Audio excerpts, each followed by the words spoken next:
Imana igenda impa amakuru none yantumye ku bantu batuye muri Kigali.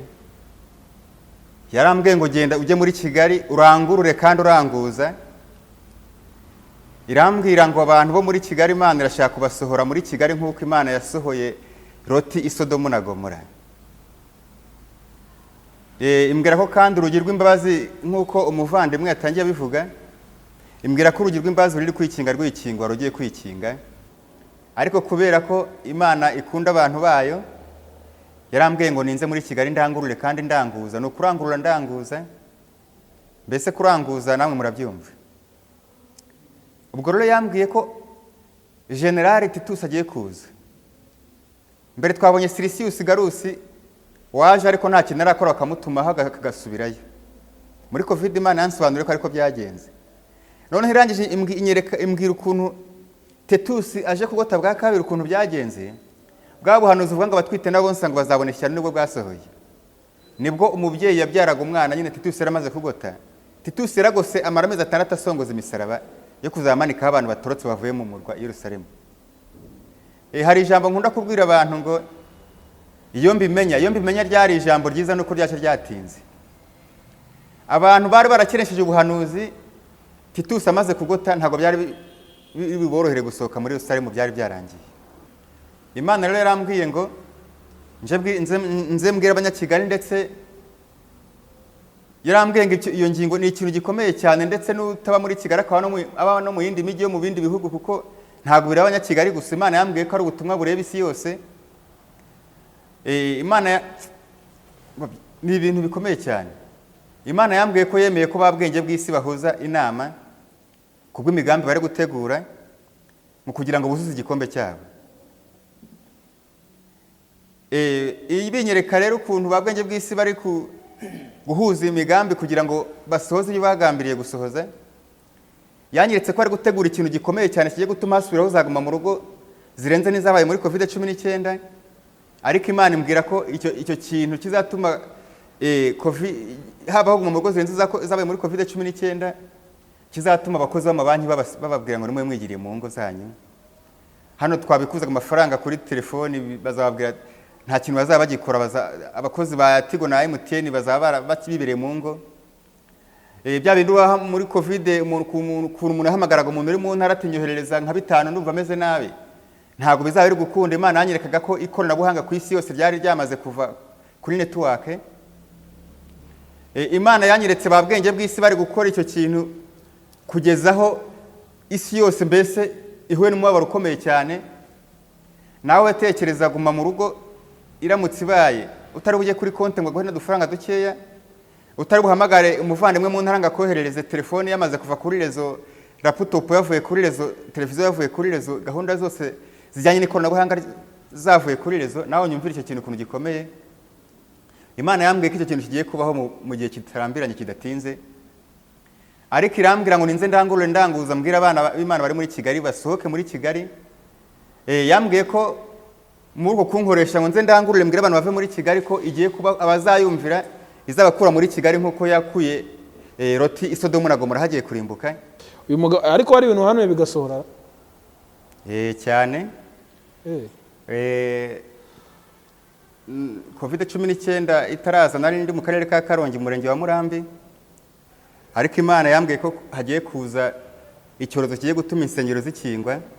Irimo mbwira ngo mbwira abakristo bavome bahunike kuko igihe cyo gutwa cyaje, kigiye cy'insengero cyo gufungwa kiri hafi kiri bugufi. Nk'abantu badukurikiye bari muri Kirinda rwose ayo makuru bayaguha, n'abagabo bo kubihamya. Covid ijya kuza ntabwo adutunguye, ni ibintu Imana yaranyujijemo, ndetse nyuma nza kubona n'abandi yagiye binyuzamo, hari n'abandi yagiye binyuzamo bari ahantu hagiye hatandukanye. Ariko nk'uko ijambo ry'Imana rivuga ngo nta kigiye kuba ku bana b'Imana bari maso Imana itakibahishuriye. Ni ukuvuga ngo ibyago n'amakuba bizaba bigenda byisuka ku mirwa mikuru, ku mijyi minini, ngo bitewe n'urwego bagezeho bagomera Imana. Ubwo rero nakuye ko nakurikiye Imana ngiye nshaka ubugingo buhoraho. Ubwo rero ubutumwa nazanye ntago arwo kwemeza abantu, kuko ubwo muri Matayo 24 aravuga ngo kandi ubutumwa bwiza bw'Umwami buzigishwa mu mahanga yose kugira ngo buhamirize abatuye mu isi yose. ngo nibwo imperuka izahera ko igira ite ize.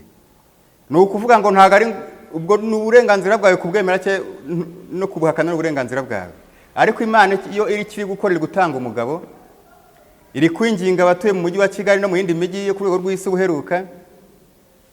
Ni ukuvuga ngo ibintu birakomeye. Imana iri kuvuga ngo babikuze amafaranga bajye gutura mu cyaro bajye kwimenyeza ku bana n'ibyoroheje. Mbese nawe kuri umuntu mukuru ibintu ndi kuvuga nibimara gusohora ufite amamiliyoni kuri konti kandi warabyumvise warumvise kino kiganiro ushaka ubugingo buhoraho.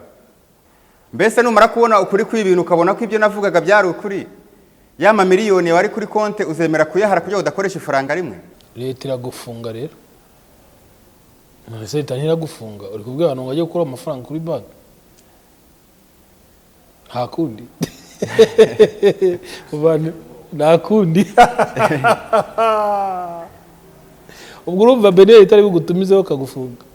Leta ariko yashyizweho n'Imana. Kandi leta ikunda abaturage bayo. Rero ibyo ndi kuvuga nkuko nabitangiye mbikubwira, Imana yarabimishurira nyereka n'ahantu byanditse. Uyu munsi ugiye gusubira inyanza utegereze ibindi Imana ikubwira, cyangwa nawe ugiye kwicara utegereze Guma mu rugo noneho ya Karundura? Ngiye Imana yampaye kondisiyo ko ari ukujya mpinga nkarya ibyo nahinze. Ariko muri iki gihe ifaranga rya electronique ritarabaga hato nyine nabonye n'amafaranga nanahaha bigakunda. Ariko se ninyakoresha nzarimbuka? Electronique nyikoresha nzarimbuka? Cyane rwose page ya 10 nzarimbuka. Ariko so Yesu rero nagaruke bundi bushya. Amena amaraso bundi bushya. Oya. Yesu yatumeneye amaraso. None yatumeneye amaraso. Arangije atwereka inzira tuzanyuramo kugira ngo aduhe ubugingo buhoraho. None gusa ahubwo abakristo muri iyi minsi ikibazo dufite ubwoba bwinshi. Nko kuri kumbwira ngo baragufunga. Ngiye ntago ntinya gufunga. Kuko nibyo ndi kuvuga ntago ari byo ni kuri mutwe nibyo natumwe n'Imana. Kuko n'ubundi urebye itorero ukuntu ryabayeho abakurambere bacu, mu bigaragarira amaso y'abantu bose bagiye basoza, twavuga ko bagiye basoza nabi mu bigaragarira amaso. Ariko ukabona umuntu arimo aravuga Imana ukabona amuciye umutwe, ukabona umuntu arimo aravuga Imana bakamuhamba ku musaraba bamuhora kuvuga Imana, ariko abiki ubugingo buhoraho. Okay, turangira aho utuye. Nibikomera nzaze wawe kugiye guhinga se, nibikomera nzazo ncumbikire. Ngewe nakubwiye ko ntuye mu karere ka Nyanza mu murenge wa Nyagisozi. Nakubwiye n'amazina yanjye nyasubiremo nitwa Hagabimana Patrick. Akagari ka Rurangazi. Umudugudu wa Kigarama. Wa Kigarama. Mwese mudukurikiye muri Amerika, uyu mugabo nibisohora tuzajye kumureba da. No, ariko nibidasohora nabyo uzahura nibibazo. Hako nibisohora tuzatukurebe kuko uri guhinga, Imana yakoreje guhinga, uko tuzatukurebe utugaburire. Twibanire. Nese harugo ni byagenda muvana. Gusa bisubiyemo rwose Imana yarambwiye ngo nze ndangurure ndanguza. Murumva ni ibintu bikomeye cyane, Imana yanyeretse ko ari ibintu bikomeye cyane. None se usibye hano bivuze harandura bivuga? Ni ukuvuga ngo ubutumwa n'ubwo Imana yampaye ngo mbuzanire abantu muri Kigali. Irangije irambwira ngo ugomba kujya kubuvuga wambaye ikanzu y'umweru ufite n'inkoni. Rero umaze iminsi ndi kuzenguruka muri Kigali, ubwo butumwa ndi kubuvuga nk'uko Imana yantegetse kubuvuga, kuko ubuhanuzi bugomba gusohora. Ibimenyetso by'ibyo bintu se byo ni ibi? Ibimenyetso by'ubwo butumwa Imana yaguhaye. Ibimenyetso yampaye nyine urumva natangiye nkubwira ko nabwiye Imana ngo ibintu mpaye kuvuga birakomeye kandi abantu ngiye kubibwira barasobanutse. Nk'ibyo kuva mu mijyi bajya mu cyaro, hari amagambo Imana yambwiye ngo ubutumwa bwawe buravuga ngo tuve mu mijyi tujye mu byaro. Yego, ubutumwa bwanjye ntago ari ubwanjye, ni ubutumwa nahawe n'Imana.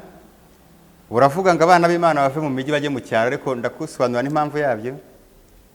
Imana nababwiye ko babwenge bw'isi Imana yemeye ko bahuza inama kugira ngo basohoze ibyo bagamije kugeraho, ariko buzuze n'igikombe cyabo.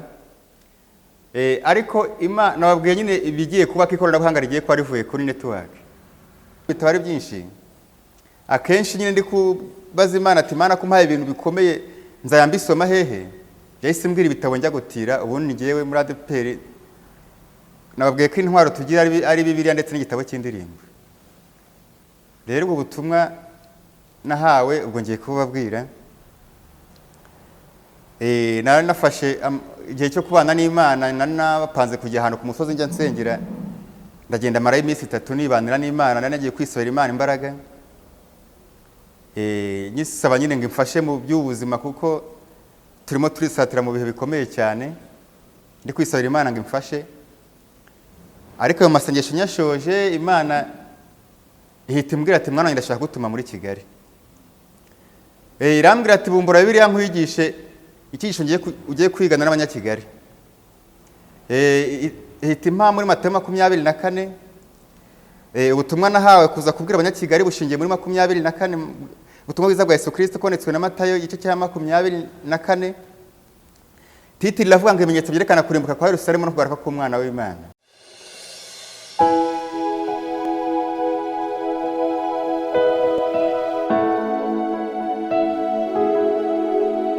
Reka tubasuhuze mwese abadukurikiye muri hirya no hino ku isi. Imana ibahe umugisha. Nge Ndikuzo Emi, tubana mu biganiro bitandukanye by'Ihumure TV, na none munsi turi kumwe nzanye n'abagabo babiri cyangwa se abasore babiri bari buze kutwibwira. Nanjye sinzi aho baturutse, ni ubwa mbere mbabonye, iyo bavuye simpazi, ubwo bari buze kubitubwira muri iki kiganiro. Ndashimira abantu bose twabanye mu bihe byatambutse, abadukurikira kuri murandasi mukoresha internet, hanyuma mukishyura amayinite yanyu mukareba ibiganiro dutambutsa ku Ihumure TV. Imana ibahe umugisha, kandi ubutunzi bwanyu mwakozemo namwe Imana ibwagure kugira ngo mubashe kwagukirwa, ndetse n'imiryango yanyu data agira icyo ayikoramo kugira ngo niba hari urwaye akire, akijijwe n'imirimo myiza mwakoze.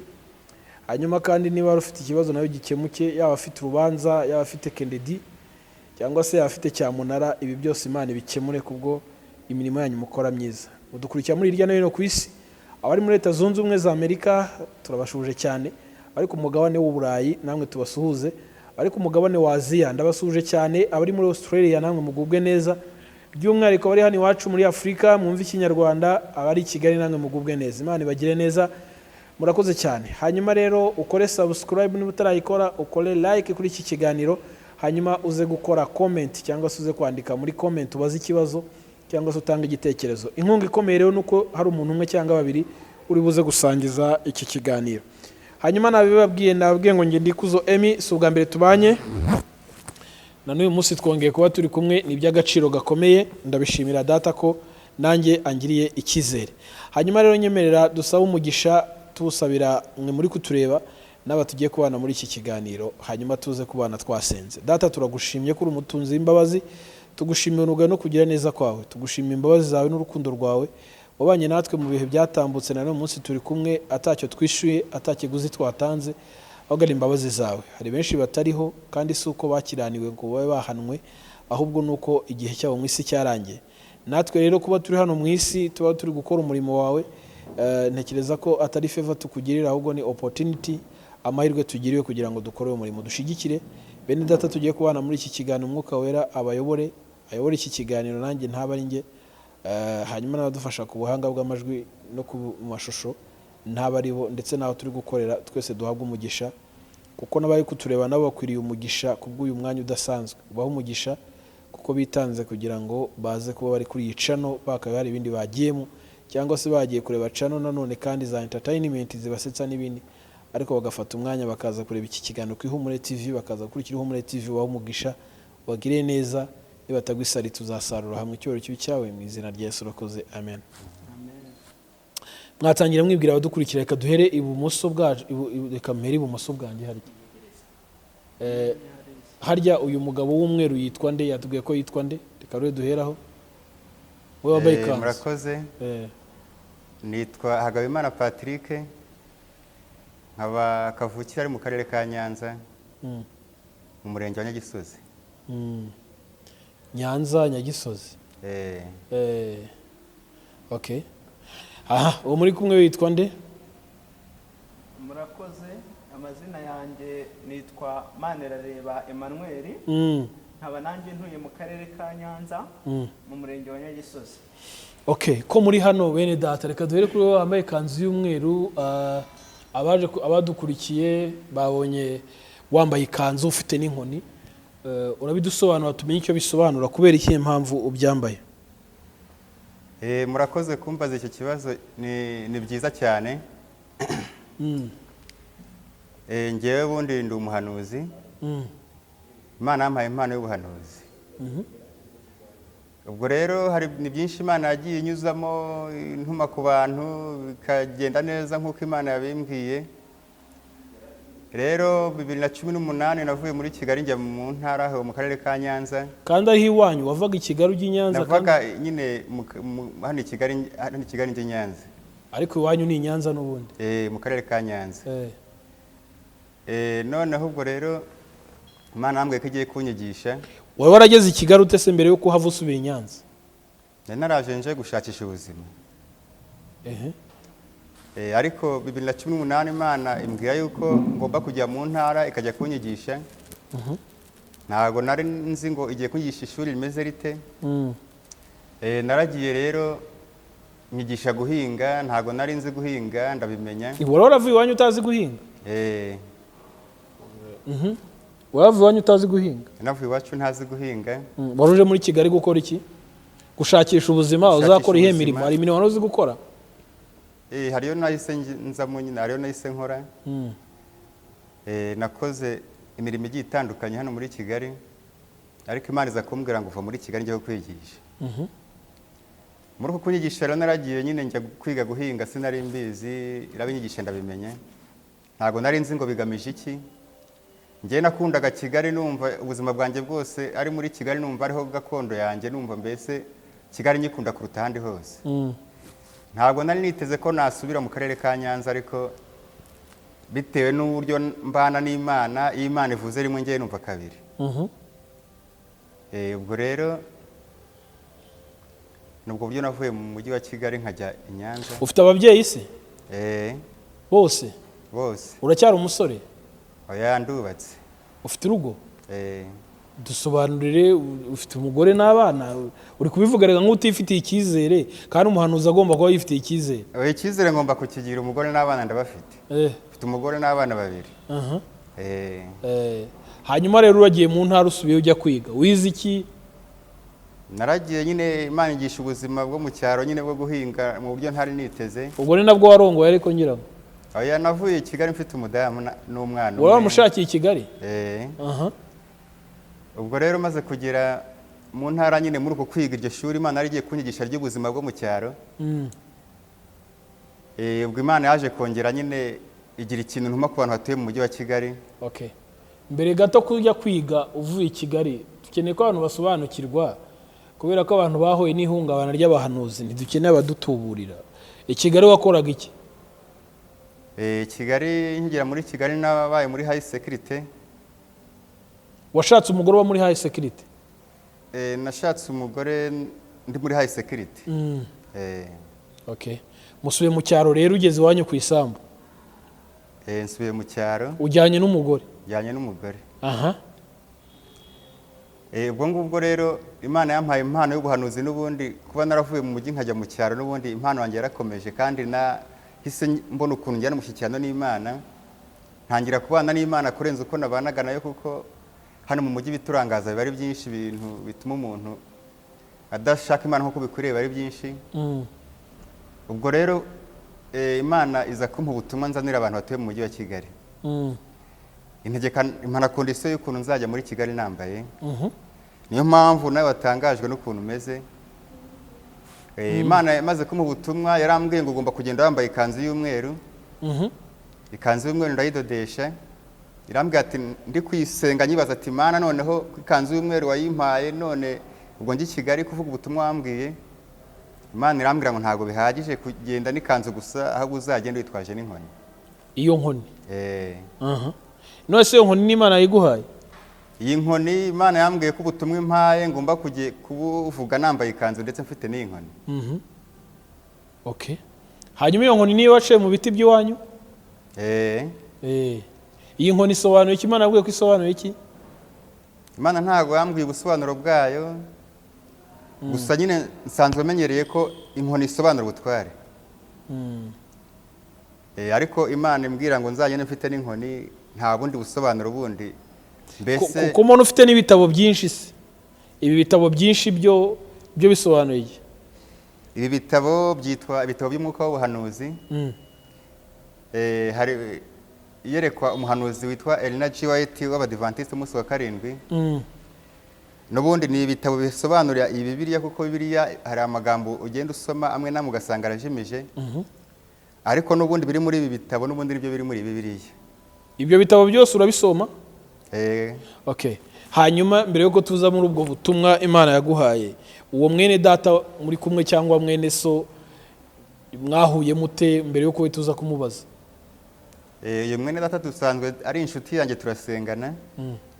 Imana ikimara kumpa iyo message ko ngomba kuzana ubutumwa mu mujyi wa Kigali, namugejejeho igitekerezo, nyine mugezaho icyifuzo. Ndamubwira ngo nimba byashoboka nta kazi kenshi arimo yamperekeza, kuko Imana impaye ubutumwa. Arangije arambwira ngo agiye gufata umwanya bisengere, Imana nimuha igisubizo azambwira igisubizo Imana yamuhaye, kuko igihe tugeze muri igihe gikomeye cyane, n'igihe tugomba kubana n'Imana, ukajya umenya ijwi ry'Imana, ukamenya nimba ari Imana ivuganye nawe. Nta kintu tujya dukora tutabajije Imana rero. Ni muri ubwo buryo. Reka tumugarukeho. Hariya tubwiye ngo witwa nde mwene da? Nk'uko nabibabwiye nitwa Manuel Imana irareba. Rero uyu ni mwene data. Yambwiye yuko rero Imana yamuhaye ubutumwa bwo kuza hano mu mujyi wa Kigali, kubwira ngo ubutumwa Imana yamuhaye. Rero abimbwiye nanjye mbere yuko mwemerera, nta kintu tujya dukora tutabanje kubaza Imana nimba itwemereye nyirizina gukora icyo kintu. Rero nabajije Imana, nanjye nyemerera yuko nzaza kuvuga ubwo butumwa. Ubwo turi buze kuza kubabwira ubutumwa nyirizina aho buri buze kuba bushingiye, turi buze kongera kubivugaho. Ufite imyaka ingahe? Njyewe mfite imyaka 22. Ndacyari umusore. Imyaka 22? Kumbona ukiri mutowa. Wakijijwe ryari se? Mu 2020. Ubwo wakijijwe? Nibwo nakiriye agakiza. Mu 2020? Ubu maze imyaka ingahe wakijijwe? 2. Baracyari umwana, imyaka 3 mu gakiza. Ibwo si by'ubuhanuzi uzi byari byo muvande? Njyewe byanjye ubutumwa Imana yampaye ntabwo bwerekeranye n'ubuhanuzi, bwerekeranye n'iby'Imana yankoreye. Ahanini n'ububwira abantu ku bintu bijyanye no kwihana no kwerurwa ibyaha. Ahanini turi bwibande ku ngingo ijyanye no gutsindishirizwa, cyangwa se bamwe babyita ngo ni ukubyarwa ubwa kabiri. Ubwo se ngawe tubwira ubutumwa ufite mbere yuko tuza kuri mwene data, ko tugiye kuba tuguhaye akaruhuko, wowe ujye kuruhuka hanyuma we tumusigarane. Nawe ndabona ufite ibitabo byinshi. Ese usengera muri he torero? Njyewe ndi umudiventiste w'umunsi wa karindwi. Uri umudiventiste w'umunsi wa karindwi? Yego. Harya nawe uri umudiventiste? Ndi umudiventiste w'umunsi wa karindwi, ariko ntago ndi umudiventiste usengera mu itorero ry'Abadiventiste mu rusengero. Kuko muri uko guhamagarwa kwanjye, muri uko kujya kwigishwa n'Imana mu ntara, Imana nibwo yampaye amakuru ko 2017 ku itariki 31 z'ukwezi kwa 10 aribwo umurimo wo mu nsengero washojwe. Ibimbwira muri bwa buhanuzi nakubwiraga. Ubwo kujya mu rusengero ndaparika, ariko gushidikanya ntago bijya bibura. Nyine hari ibintu Imana ishobora kukubwira ukumva mbese ntago bishyikira, ukumva ni ibintu by'ubusazi. Ariko hashize igihe nyine nza gusanga hari abandi basaze nkanjye, bameze nkanjye nyine muri ubwo buryo. Naragira ngo ni nk'ibisazi, mbese nabazaga Imana, mbese Mana n'uvuganye nanjye, mbese Mana n'ubwira abantu ngo bave mu rusengero bajye gusengera mu matsinda. Rero buriya nk'Abadiventiste umunsi wa karindwi basengeraga mu nsengero, bo icyo kintu barakizi ko ibyo bintu ubuhanuzi bwagombaga kuzasohora. Ariko nkanjye nk'umwadeperi, intwaro yacu yari Bibiliya, ndetse uhindutse umwadeperi ute kandi? Yari Bibiliya n'igitabo cy'indirimbo, niyo ntwaro muri adeperi bagira. Cyakora hari n'ikindi gitabo cyitwa Umugenzi, sibye ko ubona ko batagiha n'agaciro. None se ukiri aha muri adeperi ugezemo ute? Kuri umudiventiste wavuye mu rusengero, muri adeperi wagezemo ute? Ni ukuvuga ngo navuye hano mu mujyi wa Kigali ndi umwadeperi, ndi umuhanuzi muri adeperi.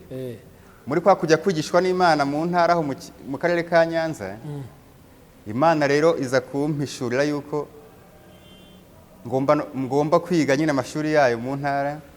Nibwo yagiye impishurira ibintu ntarinzi.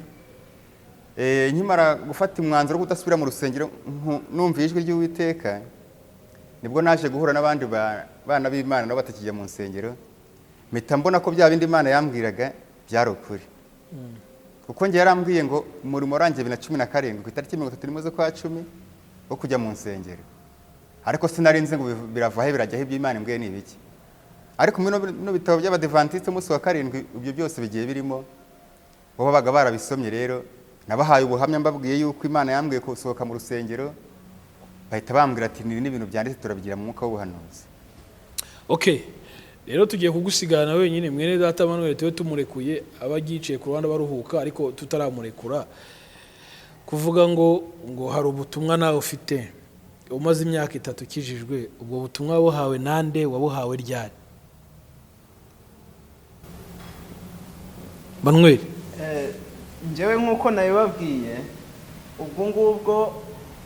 ubwo ngubwo ibyo birangiye narindi kubabwira nyirizina ingingo turi buvugeho yo kwihana no kubarirwa ibyaha, ahanini cyane umunibanda ku kintu cyo gutsindishirizwa. Rero dutsindishirizwa ni iki? Ni ugutsindishirizwa n'ubuntu kubwo kwizera igitambo cya Yesu.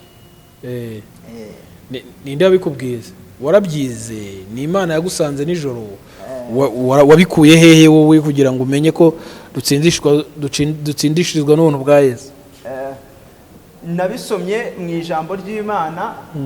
Abantu bemera ijambo ry'Imana barabizi cyane ibyo bintu. Rero hamwe na Mwuka Wera niwe wansobanuriye mbimenya kurutaho. Hanyuma nawe urashaka kubibwira abantu? Nese bo nta mirimo wagiraga wakoraga? Narangije mu wa 6 segonderi. Rero nkimara kurangiza, niyo nari nkirangiza, ariko nta kazi nari nakabona.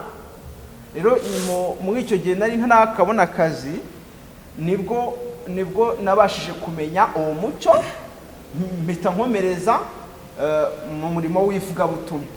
None ubu niho wicuza amashuri yawe wize ukaba udashaka akazi? Ntabwo nicuza amashuri yanjye nize, kuko muri yo 28 n'ubundi ku murongo wa 28 haravuga ngo kubaho Uwiteka nibwo bwenge, ngo kandi kuva mu byaha niko kujijuka. Rero kandi hari n'ahandi batubwira yuko ubwenge bw'isi ari ubupfu. Rero icyambere ni ukubaho Uwiteka nibwo bwenge. Ntabwo nicuza. Ubusi wanyu ufite ababyeyi? Mfite ababyeyi bombi. None bakuriye minerivare, bamaze kukurira minerivare, amafaranga bayatanzemo wenda ngo uzabana na veterineri, byibuze ugira icyo ubagurira, none ubivuyemo ufashe Bibiliya n'ibitabo nawe urikoreje muri Kigali nguje kuvuga ubutumwa. Ubwo urumva utayobye? Ntago ari ukuyoba, kuko iyo tugiye muri Matayo 16 ku murongo waho wa 26 hari amagambo avuga, ndatekereza ko twayareba. Matayo 16 ku murongo wa 26 haravuga ngo, kandi umuntu byamumarira iki gutunga ibintu byose byo mu isi niyakwa ubugingo bwe? Cyangwa umuntu yatanga iki gucungura ubugingo bwe? Urumva rero nimba ijambo ritubwira ngo mbese umuntu byamumarira iki gutunga iby'isi byose niyakwa ubugingo bwe, ngo cyangwa yatanga iki ngo acungure ubugingo bwe? Urumva ko ikintu cya mbere ni ubugingo buhoraho. Rero nimba naho umuntu yatunga iby'isi byose ariko akabura ubugingo buhoraho, nta kintu byamumarira. Njyewe nabashije gushaka cya kintu gikomeye aricyo cy'ubugingo buhoraho. Igosha ubwo si ubushyuhe ufite bw'uko wakijijwe ejo bundi koko? Ntuzarambirwa nawe ukabivamo? Uwiteka adusaba yuko dushikama, kuko muri Bibiliya tubwira ati mbese umwami Yesu nagaruka azasanga kwizera kukiri mu isi. Rero intego mfite ntago ari yo kubivamo, ahubwo intego mfite ni yo gushikama paka umwami Yesu atunguze ku bicu. Muri segonderi se wize iki? Muri segonderi kubabizi nize MCB, nari umuscientifique, ariko nyuma nyine ubutumwa bwiza maze kubusobanukirwa murikiwe n'umucyo wa Kristo. Noneho ubu ndi umukristo ushima Imana wahindutse by'ukuri. Nese ababyeyi bawe barakijijwe bo? Mama niwe turi kumwe muri iyi nzira, ariko papa Ubuse papa wawe arabizi ko waje muri Kigali? Papa ntago azi yuko naje muri Kigali, ariko namubwiye ko ngiye ku murimo w'Imana, ababizi yuko nagiye ku murimo w'Imana. Okay, hano i Kigali se mufite aho mucumbitse, mufite ibyo kurya? Kigali mubayeho mute? I Kigali twebwe uko tubayeho, aho ducumbitse ntaho, ariko kubera ko turi mu murimo w'Imana, urabizi ko abantu bakora Imana, Yesu yadusabye yuko tubumwe, tugira ahantu ku muntu w'Imana tukahaba, noneho tukajya gukora umurimo w'Imana, tukaza kongera gusubirayo. Okay, ndabona nawe ufite ibitabo byinshi. Ibi bitabo bingana gutya wowe urabisoma? Bino bitabo ndabisoma. Warabisomye? Ubwo ni bingahe? Bino bitabo ni 7 ni 2 yirimo. Warabisomye? Urabirangije? Ntabwo byose nabirangije, ariko narabisomye. Okay, ubutumwa bwawe, misiyo yawe ufite i Kigali ni ukubwiriza abandi. Noneho n'abadivantiste bayobye, n'abaki bayobye, ufite misiyo y'iki Kigali wowe?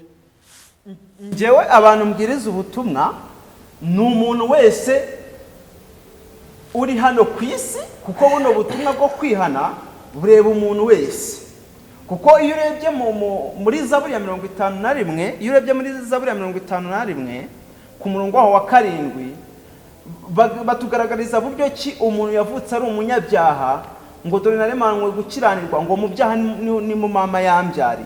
Ubwo rero nimba ubutumwa bwanjye buvuga ku buryo ki umuntu yihana akabarirwa ibyaha agatsindishirizwa na Yesu, umuntu wese akeneye kwihana. Ntabwo navuga ngo ubutumwa bugenewe umudivantiste cyangwa se bukeneye umuntu uyu n'uyu.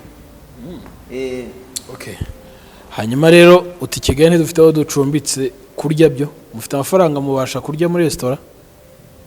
Murya mute hano i Kigali ko muri kuzenguruka umuhanda, polisi iri bubafunga? Ahubwo murarya mute, mubayeho mute, mukurikije umutekano wo mu Rwanda uko umeze nuko bafata inzererezi? Ntago rero bafata nk'inzererezi? Ntabwo turi inzererezi, kubera yuko muri uyu murimo w'Imana hano muri Kigali hari abana b'Imana bene data bahari, nibo tubarizwaho. Ni ugumva y'ahantu uhari uburi nk'umushyitsi mbega. Okay, urakoze cyane. Urakoze cyane. Ugaba afite ibyo bakubaza we kubaza muri commentaire. Ufite telefone se? Nta telefone mfite. Ntago muyemerewe se? Ntago twemera telefone. Ntago muzemerewe? Isi bazora. Uvandi none ni uda Nese undi yagiye bakubaza ibibazo muri commentaire bakambwira ngo ngushake nzagukore kutagira telefone. Nk'uko Imana yaduhuje utarunzi nanjye ntari inkuzi, n'ubundi zongere duhuze. Icyambere nuko twizera Imana yacu. Ntago telefone muzemerewe? Yego.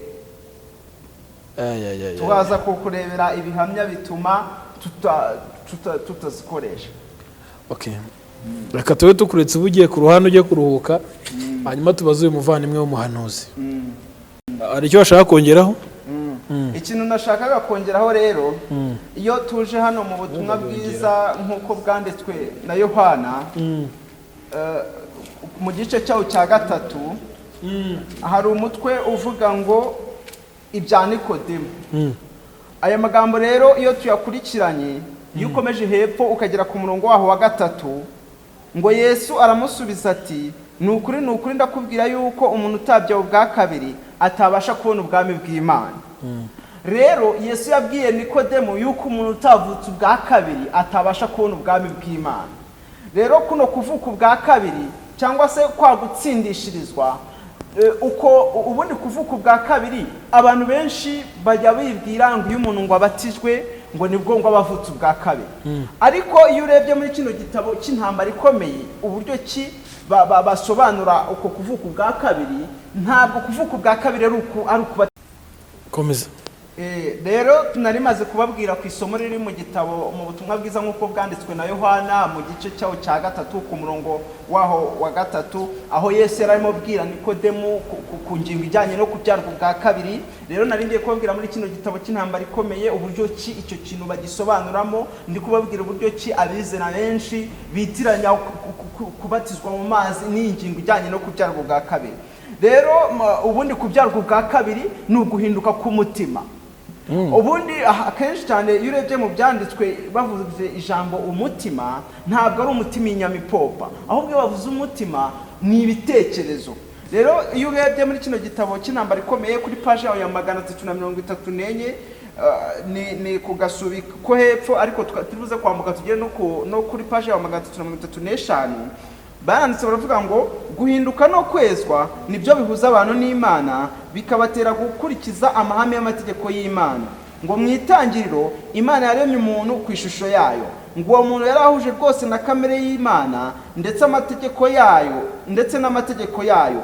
Amahame y'ubutungane yari yanditswe mu mutima we, ariko icyaha cyamutandukanije n'umuremyi we. Ntiyongeye kurangwaho n'ishusho y'Imana, umutima we warwanyaga amahame y'amategeko y'Imana. Ngo kuko umutima wa kamere ari umwanzi w'Imana, kuko utumvira amategeko y'Imana ndetse ntushobora kuyumvira. Ariko kuko Imana yakunze abari mu isi cyane, byatumye itanga umwana we w'ikinege kugira ngo umuntu abashe kungwa n'Imana. Binyuze mu byo Kristo yakoze, umuntu abasha kongera kungwa n'umuremyi we. Kuri none hano bagiye gutangira kubisobanuraho neza rero. Ngo umutima we ugomba kugirwa mushya n'ubuntu bw'Imana, agomba kugira imibereho mishya ikomoka mu ijuru. Ngo kuguhinduka niko kwitwa kubyarwa ubwa kabiri, uko Yesu yavuze ati utabyawe ubwa kabiri ntabasha kubona ubwami bw'Imana. Okay. Hanyuma ubutumwa bwawe bw'ubuhanuzi uri umudivantiste buhura gute n'ubutumwa bw'uwo mwadeperi mwicaranye? Rero yambwiye yuko Imana yamuhaye ubutumwa azana muri Kigali, noneho nanjye ansaba yuko tuzana rero tuzanye mbaza Imana ubutumwa nzabwira abo banyakigali, kuko we Imana yari yamuhaye ubutumwa, nanjye mbaza Imana ubutumwa impaye nzabwira abanyakigali, imbwira yuko ari ubutumwa bwerekeye kwihana no kubabarirwa ibyaha. Ariko Imana yabuguhaye uyibukije, ntabwo yari yagambiriye kubuguha, kuko ntabwo ari yagutumye, ahubwo wahamagawe n'uwo mwene so mwicaranye muri ADP. N'ubundi Imana ikorera mu bantu, kuko ntabwo iyi ntebe ari izazimbwira ngo tujyane kuvuga ubutumwa, ni umuntu uzabimbwira. Ariko yahagurukijwe n'Imana, ariko Imana abamarayika bashobora kwihanga mu muntu kugira ngo icyo kintu umuntu akubwiye kikaba atari uwo muntu ukivuze, ahubwo ari umumarayika utumwe n'Imana. Kuko iyo kiza kuba atari Imana ikivuze, ntabwo nari kuyibaza ngo nze kuyivugira hano muri Kigali ngo inyemerere. Uzamara iminsi ingahe hano i Kigali? Twaje kuwa mbere w'isabato, niturangiza kuvuga ubutumwa Imana yaduhaye tuzasubira mu ntara. Muzaburangiza ryari nyine ko ari byo nkubaza? Wowe ubwawe uzaburangiza ryari? Bikunze nko kuwa kane w'isabato twaba tusoje. Okay, reka twakire mwene data nabakomeze. Mwene data w'umuhanuzi, tugira umugisha wo kongera kubana. Ubundi usibye kuba ari Remera uhanura, ubundi wari umaze igihe kingana iki uri umuhanuzi? Ngewe nkimara gukizwa, nkimara kujya muri ADPR, Imana yampaye impano zitandukanye. Imana yampaye impano yo kurota inzozi zigasohora. Imana impano yo kwerekwa gutya nicaye gutya nkahita mbona ibintu biri kubera ahandi hantu kandi ndi hano. Imana yampaye impano yo gusengera abarwayi. Imana yampaye impano yo kuba n'abansinzire ninjoro nkajya kubona nkabona ifoto y'umuntu iraje imbere yanjye. Imana ikambwira ngo uyu muntu yitwa kanaka, ikambwira amazina ye, ikambwira ngo ari mu kiyagizo gikomeye, ariko kugira ngo mutabare nuko ndi bukorere mu masengesho yawe, none kanguka umusengere. Nkabyuka gutyo mbonye ifoto inje imbere gutyo nkasenga. Imana yambwiye nk'amazina ntanamuzi, nasenga Imana ikambwira ngo hari ikikoze kubera ko nayumviye. Uyu munsi turi kumwe, waje muri Kigali, tutangiye amasaha y'umugoroba bwije, tufatirana uri mu ivugabutumwa, ariko noneho hari ibintu byateye abantu confusion cyangwa kwibaza mbere yo kuduha iyi message. Imana yarakubwiye ngo izi nsengero bazigira amastoke, bazisenye, bahatera insina, insengero bazimaze iki, ko bavuze ngo abantu basohoke mu nsengero bajye hanze?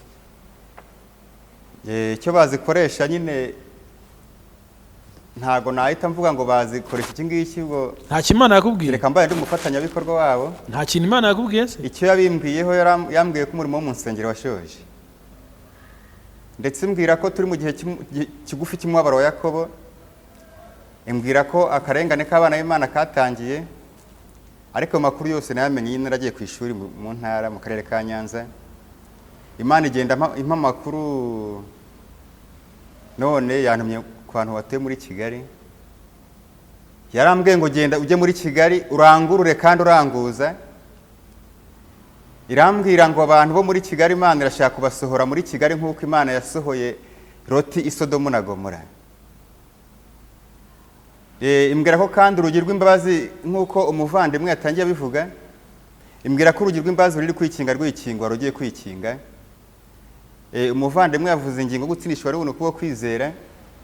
Imana yambwiye ko abantu birengagije icyo gikorwa bagiye kutatakira imisozi n'ibitare no mu mavumo ngo habahishe mu maso h'Uwiteka, kandi byararangiye umuhuza w'abantu n'Imana yaramaze kuva ahera cyane.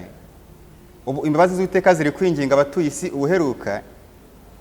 Igitabo cyitwa Intambara ikomeye cy'Abadventiste umunsi wa 7 page yaho 430. Ariko kiraho uri umwadeperi. Ndashaka uhuze ubwo bwa deperi n'ubudivantiste, ubuhanuzi burasa.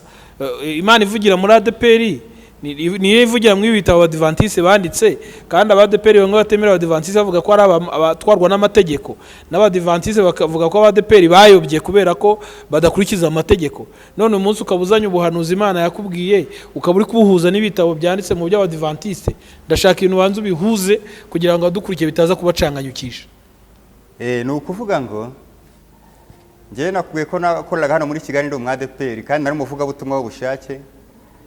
Imana yajyaga intuma ku mudugudu runaka ikampa ubutumwa nkabujyanayo, mushumba akabusuzuma yamara kubona aribwo akampa icyangombwa nkabujyanayo. Ubwo rero nari umuvuga butumwa w'ubushake, nari ngenda mvuga ubutumwa mu muhanda njya muri za gare. Ariko naje guhura n'umugabo ntamuzi, nyine mubwira ijambo ry'Imana, mubwira uko iminsi imeze. Antega amatwi aranyumva, yari umupasiteri wahariya Kabeza, ariko ntago twahuye rimwe, ntago nakubwira ngo izina rye yitwa nde. Ariko namubwiye iki Imana yambwiye kuvuga, ntega amatwi, arangije njyana mu rusengero Kabeza. Arambwira ati naguteza amatwi nanjye noneho ndashaka kukubwira nawe kantega amatwi. Arambwira ati rero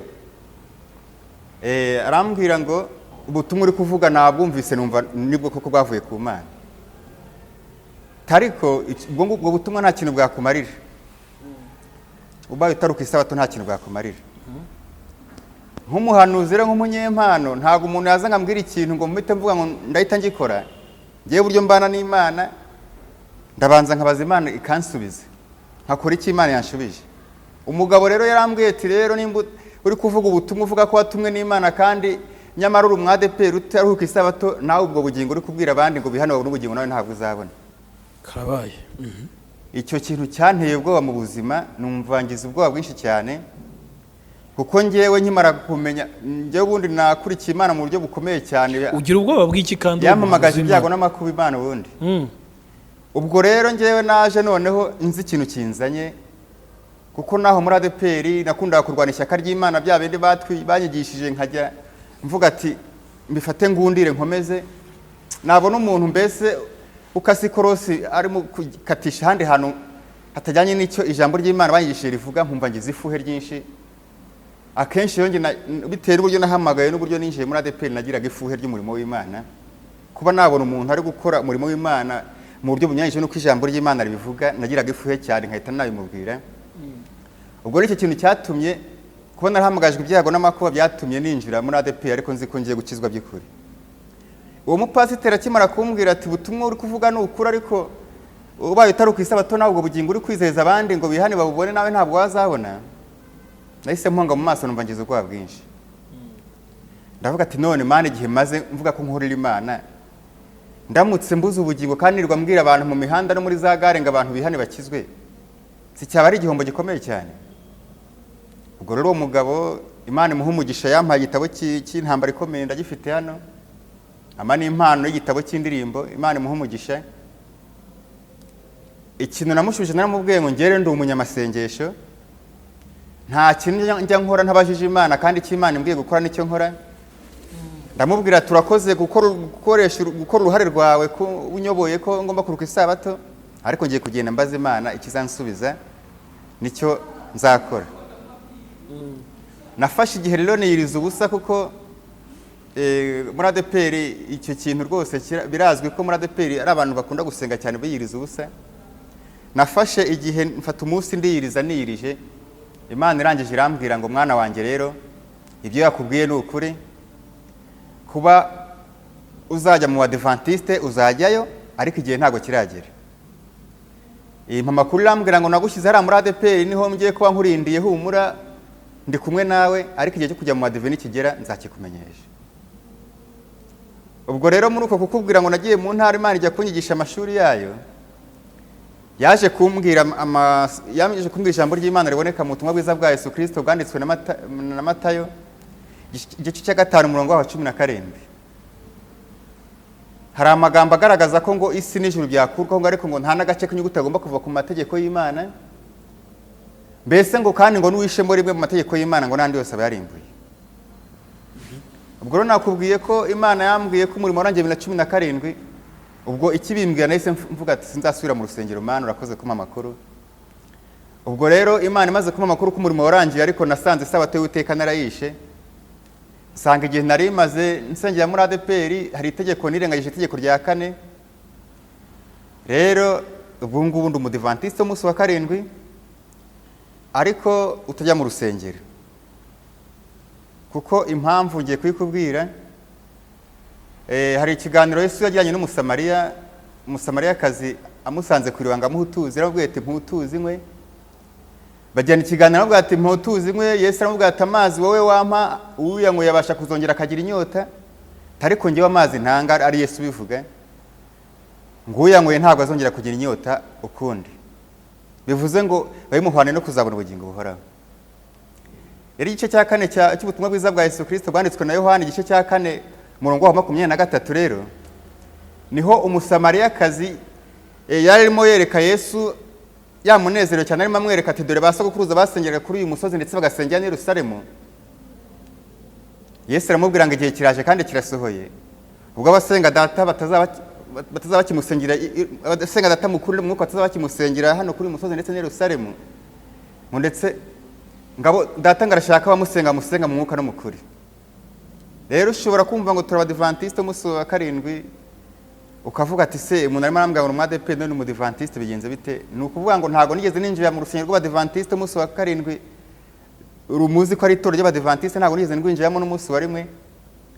Nta n'umudivantiste buretse umupasiteri nkubwiye, nta undi mudivantiste wigeze.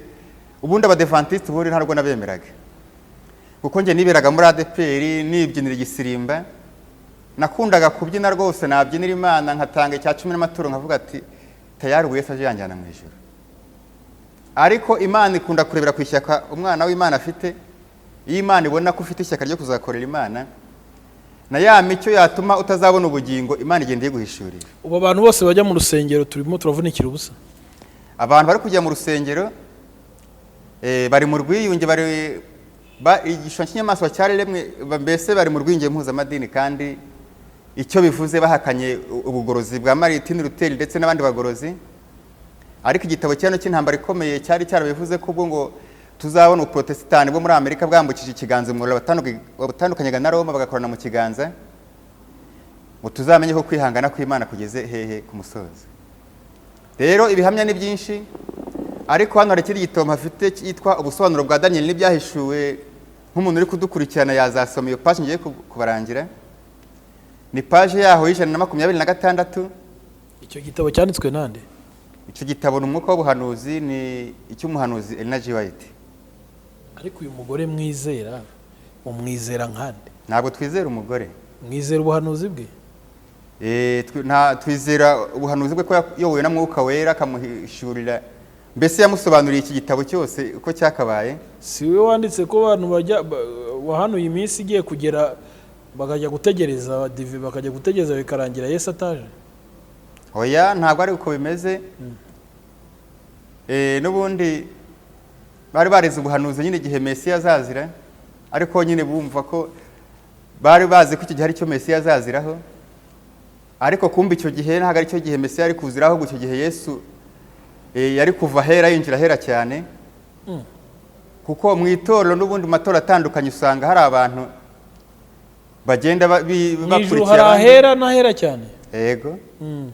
Nk'ubu n'ubundi umwana w'Imana yicaye ahera cyane ku ntebe y'imbabazi, ari gukoresha abamarayika be bakaza bagakorana n'abantu bakabwira isi ibigiye kuba vuba bidatinze igihe cy'imbabazi kigiye kurangira. Okay, reka dukomeze ku butumwa, kuko n'ubundi niba mwaranayobye nta n'uwabayobora, niba muri no mukuri nta n'uwabayobya, ibyo ni ibyanyu n'Imana nta kibazo. Ahubwo icyo mbaza, ubutumwa Imana yaguhaye ngo uzubwire ngo abanyakigali ngo tugiye gusohoka, igiye kutujyana i Rwamagana, itujyanye i Nyanza, iratujyana mu Ruhango, iratujyana ni ukuvuga ngo ubutumwa Imana yampaye yarabumpaye, numva ubutumwa bukomeye, kandi mbwira Imana ati Imana ko mpaye ubutumwa bukomeye kandi ukawunyohereje mu basirimu i Kigali, kandi abantu benshi bagendana n'ibyanditswe, nzababwira ngo Imana yarambwiye ngo musohoke mu mujyi wa Kigali nta gihamya mbifitiye cyo mu byanditswe.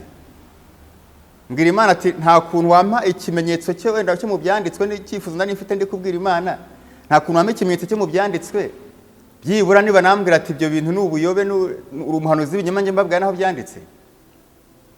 Rero nk'abadivantiste b'umunsi wa karindwi bo mu itorero nyine musanzwe muzi, nubwo ndi hano hantu ndi kuvuga ibyo bintu muri ADEPR, mu badivantiste b'umunsi wa karindwi nta gihe mazemo, abo ngabo ariko badasengera mu nsengero.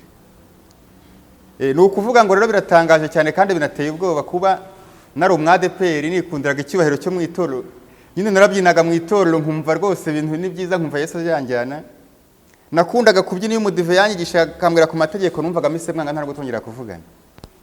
Ariko nyuma nza gusobanukirwa ko bya bindi tubamo byo muri ADEPR byo kubyina, guca imigara, gutanga icya 10 n'amaturgo, nza gusobanukirwa ko atari byo byahesha umuntu ubugingo buhoraho. N'ubuyobe bivuze ngo na bagenzi banjye basigaye rwose bamenye ko iyi mirimo myiza kubyina cyane atari byo bizahesha umuntu ubugingo buhoraho. Hari ikintu kirengagijwe igihe kirekire, ngo ni ukuri kwamaze igihe kirekire guhishwe munsi y'ibishingo by'ikinyoma, ariho ngingo yo gutsindishirwa ari ubuntu kubwo kwizera. Mbese mudivantiste nkurikiranye ko ndi gutanga ubuhamya ko nari umwadeperi, kandi Imana ikaba yarampamagaye ubu nkaba ndi umudivantiste w'umunsi wa karindwi noneho ushikamye, kandi wowe warabyize mu bitabo by'umwuka w'ubuhanuzi. Reka mbabwire, Imana ikore ku maso ihumura abantu. Iri torero turimo ni itorero rya Rudokiya, ni itorero rya nyuma, ariko rifite ibibazo bikomeye cyane. Rudokiya, ijambo ry'Imana rigaragaza ko ngo ari umutunzi, ngo yibwira ko atunze, ngo kandi ngo ari umutindi wo kubabarirwa. Mbwira ufite ubutunzi bwa, ariko Imana iri kubwira ko uri umutindi wo kubabarirwa. Erega nge ntago urambwira ubutumwa Imana yaguhaye bwo bivuze ko Kigali. Ari umwuka w'ubuhanuzi ko barasomye ibitabo byinshi. Ngewe ngubu nubwo ubona ibintu bitabo ari byinshi, akenshi nyine ndi kubaza Imana ati Imana ko mpaye ibintu bikomeye nzayambisoma hehe? Yahise mbwira ibitabo njya gutira. Ubundi ngewe muri ADEPR nababwiye ko intwaro tugira ari Bibiliya ndetse n'igitabo cy'indirimbo. Rero ubwo butumwa nahawe ubwo ngiye kubabwira. Nafashe igihe cyo kubana n'Imana, napanze kujya ahantu ku musozi njya nsengera, ndagenda mara iminsi 3 nibanira n'Imana. Nagiye kwisabira Imana imbaraga, nyisaba nyine ngo imfashe mu by'ubuzima, kuko turimo turisatira mu bihe bikomeye cyane. Ndi kwisabira Imana ngo imfashe, ariko ayo masengesho nyashoje, Imana ihita imbwira ati mwana wanjye ndashaka gutuma muri Kigali. Irambwira ati bumbura Bibiliya nkwigishe icyigisho ugiye kwigana n'abanyakigali. Ihita impa muri Matayo 24, ubutumwa nahawe kuza kubwira abanyakigali bushingiye muri 24, ubutumwa bwiza bwa Yesu Kristo konetswe na Matayo igice cya 24. Titiri lavuga ngo ibimenyetso byerekana kurimbuka kwa Yerusalemu no kugaruka k'umwana w'Imana. Ubwo butumwa rero mbuhabwa n'igishiko icyo gice na Mwuka Wera, igishiko gice cya Matayo 24. Imana inyereka ukuntu Yerusalemu rero hano ureka izarimbuka. Irabinyigisha cyane, kuko hari aho usoma ngo hazabaho ngo impuha z'intambara, hazabaho intambara, hazabaho ibishyitsi hamwe na hamwe, hazabaho inzara, hazabaho gusubira inyuma mu by'ubukamana. hari abavuga ngo abatwite na bonsa muri iyo minsi ngo hazabona ishyano. Ubwo ni igihe Yesu yari yarabwiye Yerusalemu ngo yabaruzi icyaguhesha amahoro. Icyo gihe asohotse Yerusalemu bwa nyuma, abigishwa barajyanye bajyana ku musozi wa Elayono bamwereka imyubakire y'urusengero. Ariko Yesu arangije arababwira ngo umwana w'umuntu najya kugaruka ntawe rizaba rikigeretse ku rindi. Mu bimenyetso byerekana ko umwana w'umuntu azaba agiye kugaruka ntabwo rizaba rigeretse ku rindi.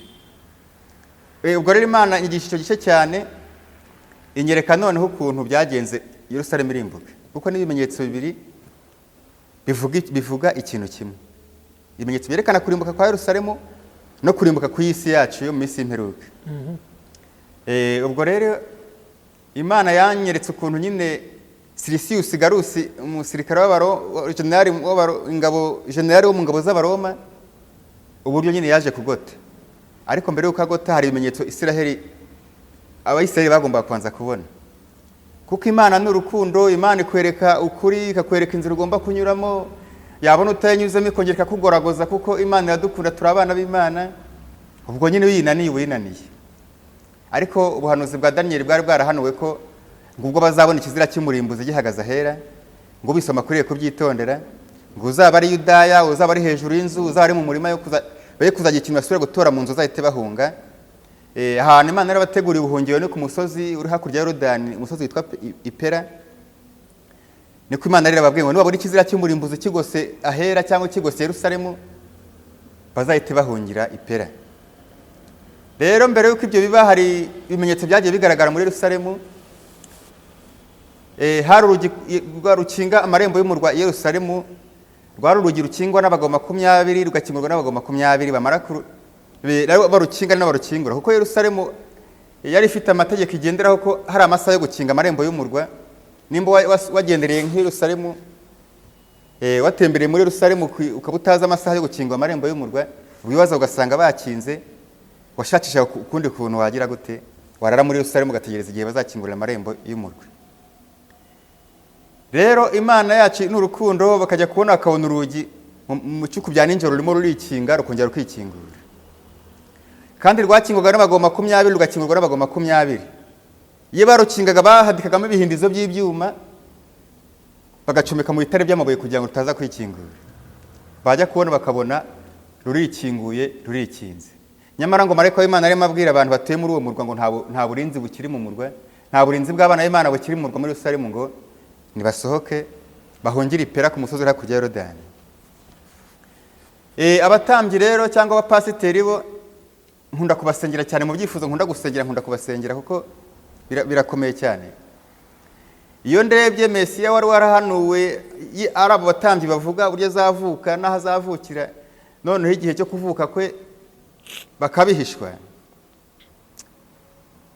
Nareba n'icyo gihe ukuntu muri Yerusalemu abana b'Imana bahunze bajya Ipera, ariko abatambyi bo bakavuga ati nta cyabaye, n'uwo bajije ati tuzababwire n'igihe ntagira ikintu kiba nta cyabaye.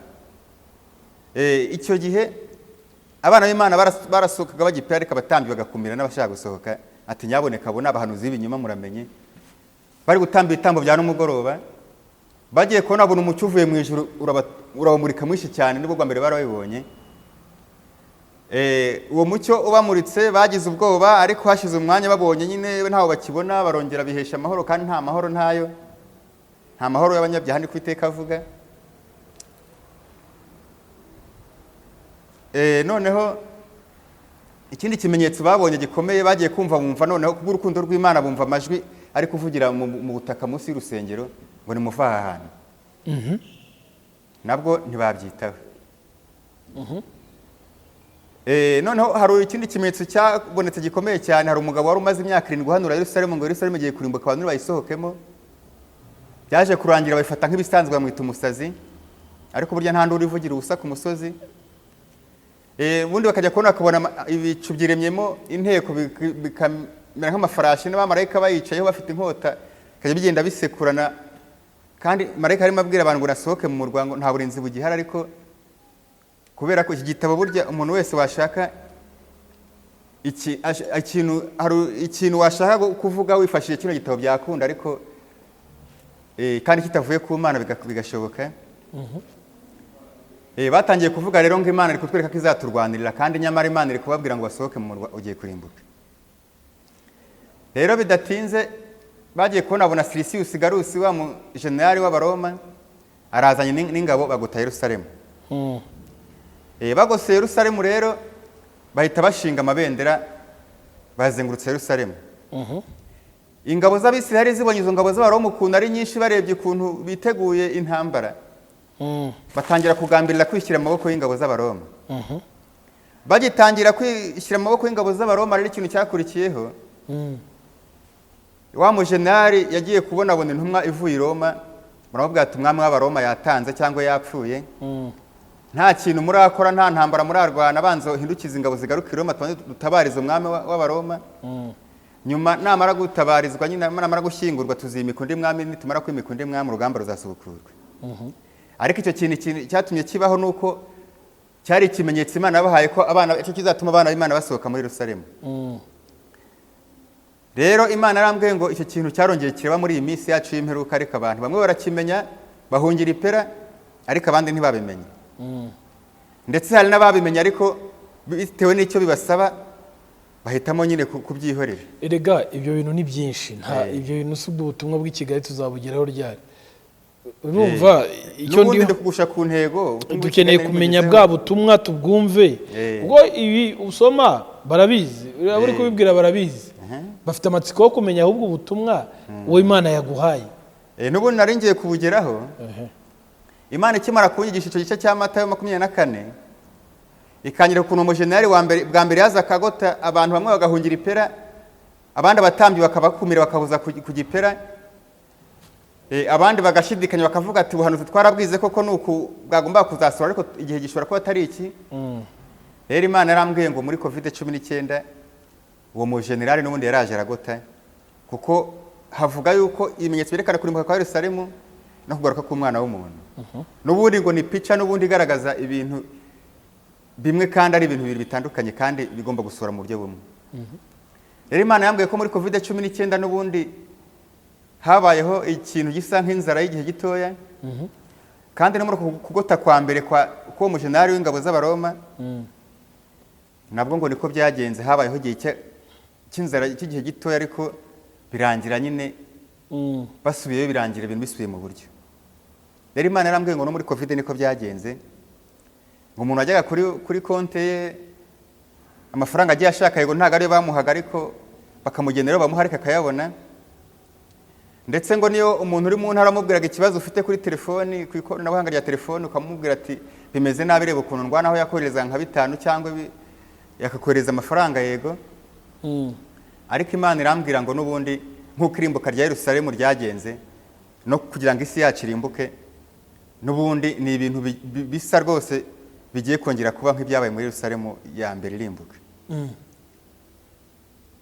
Imana rero uburyo yambwiye ko bigiye kugenda, ikimara kumbwira ko muri COVID bwa mbere isi yose yari igoswe nk'uko byagenze Yerusalemu bwa mbere igotwa.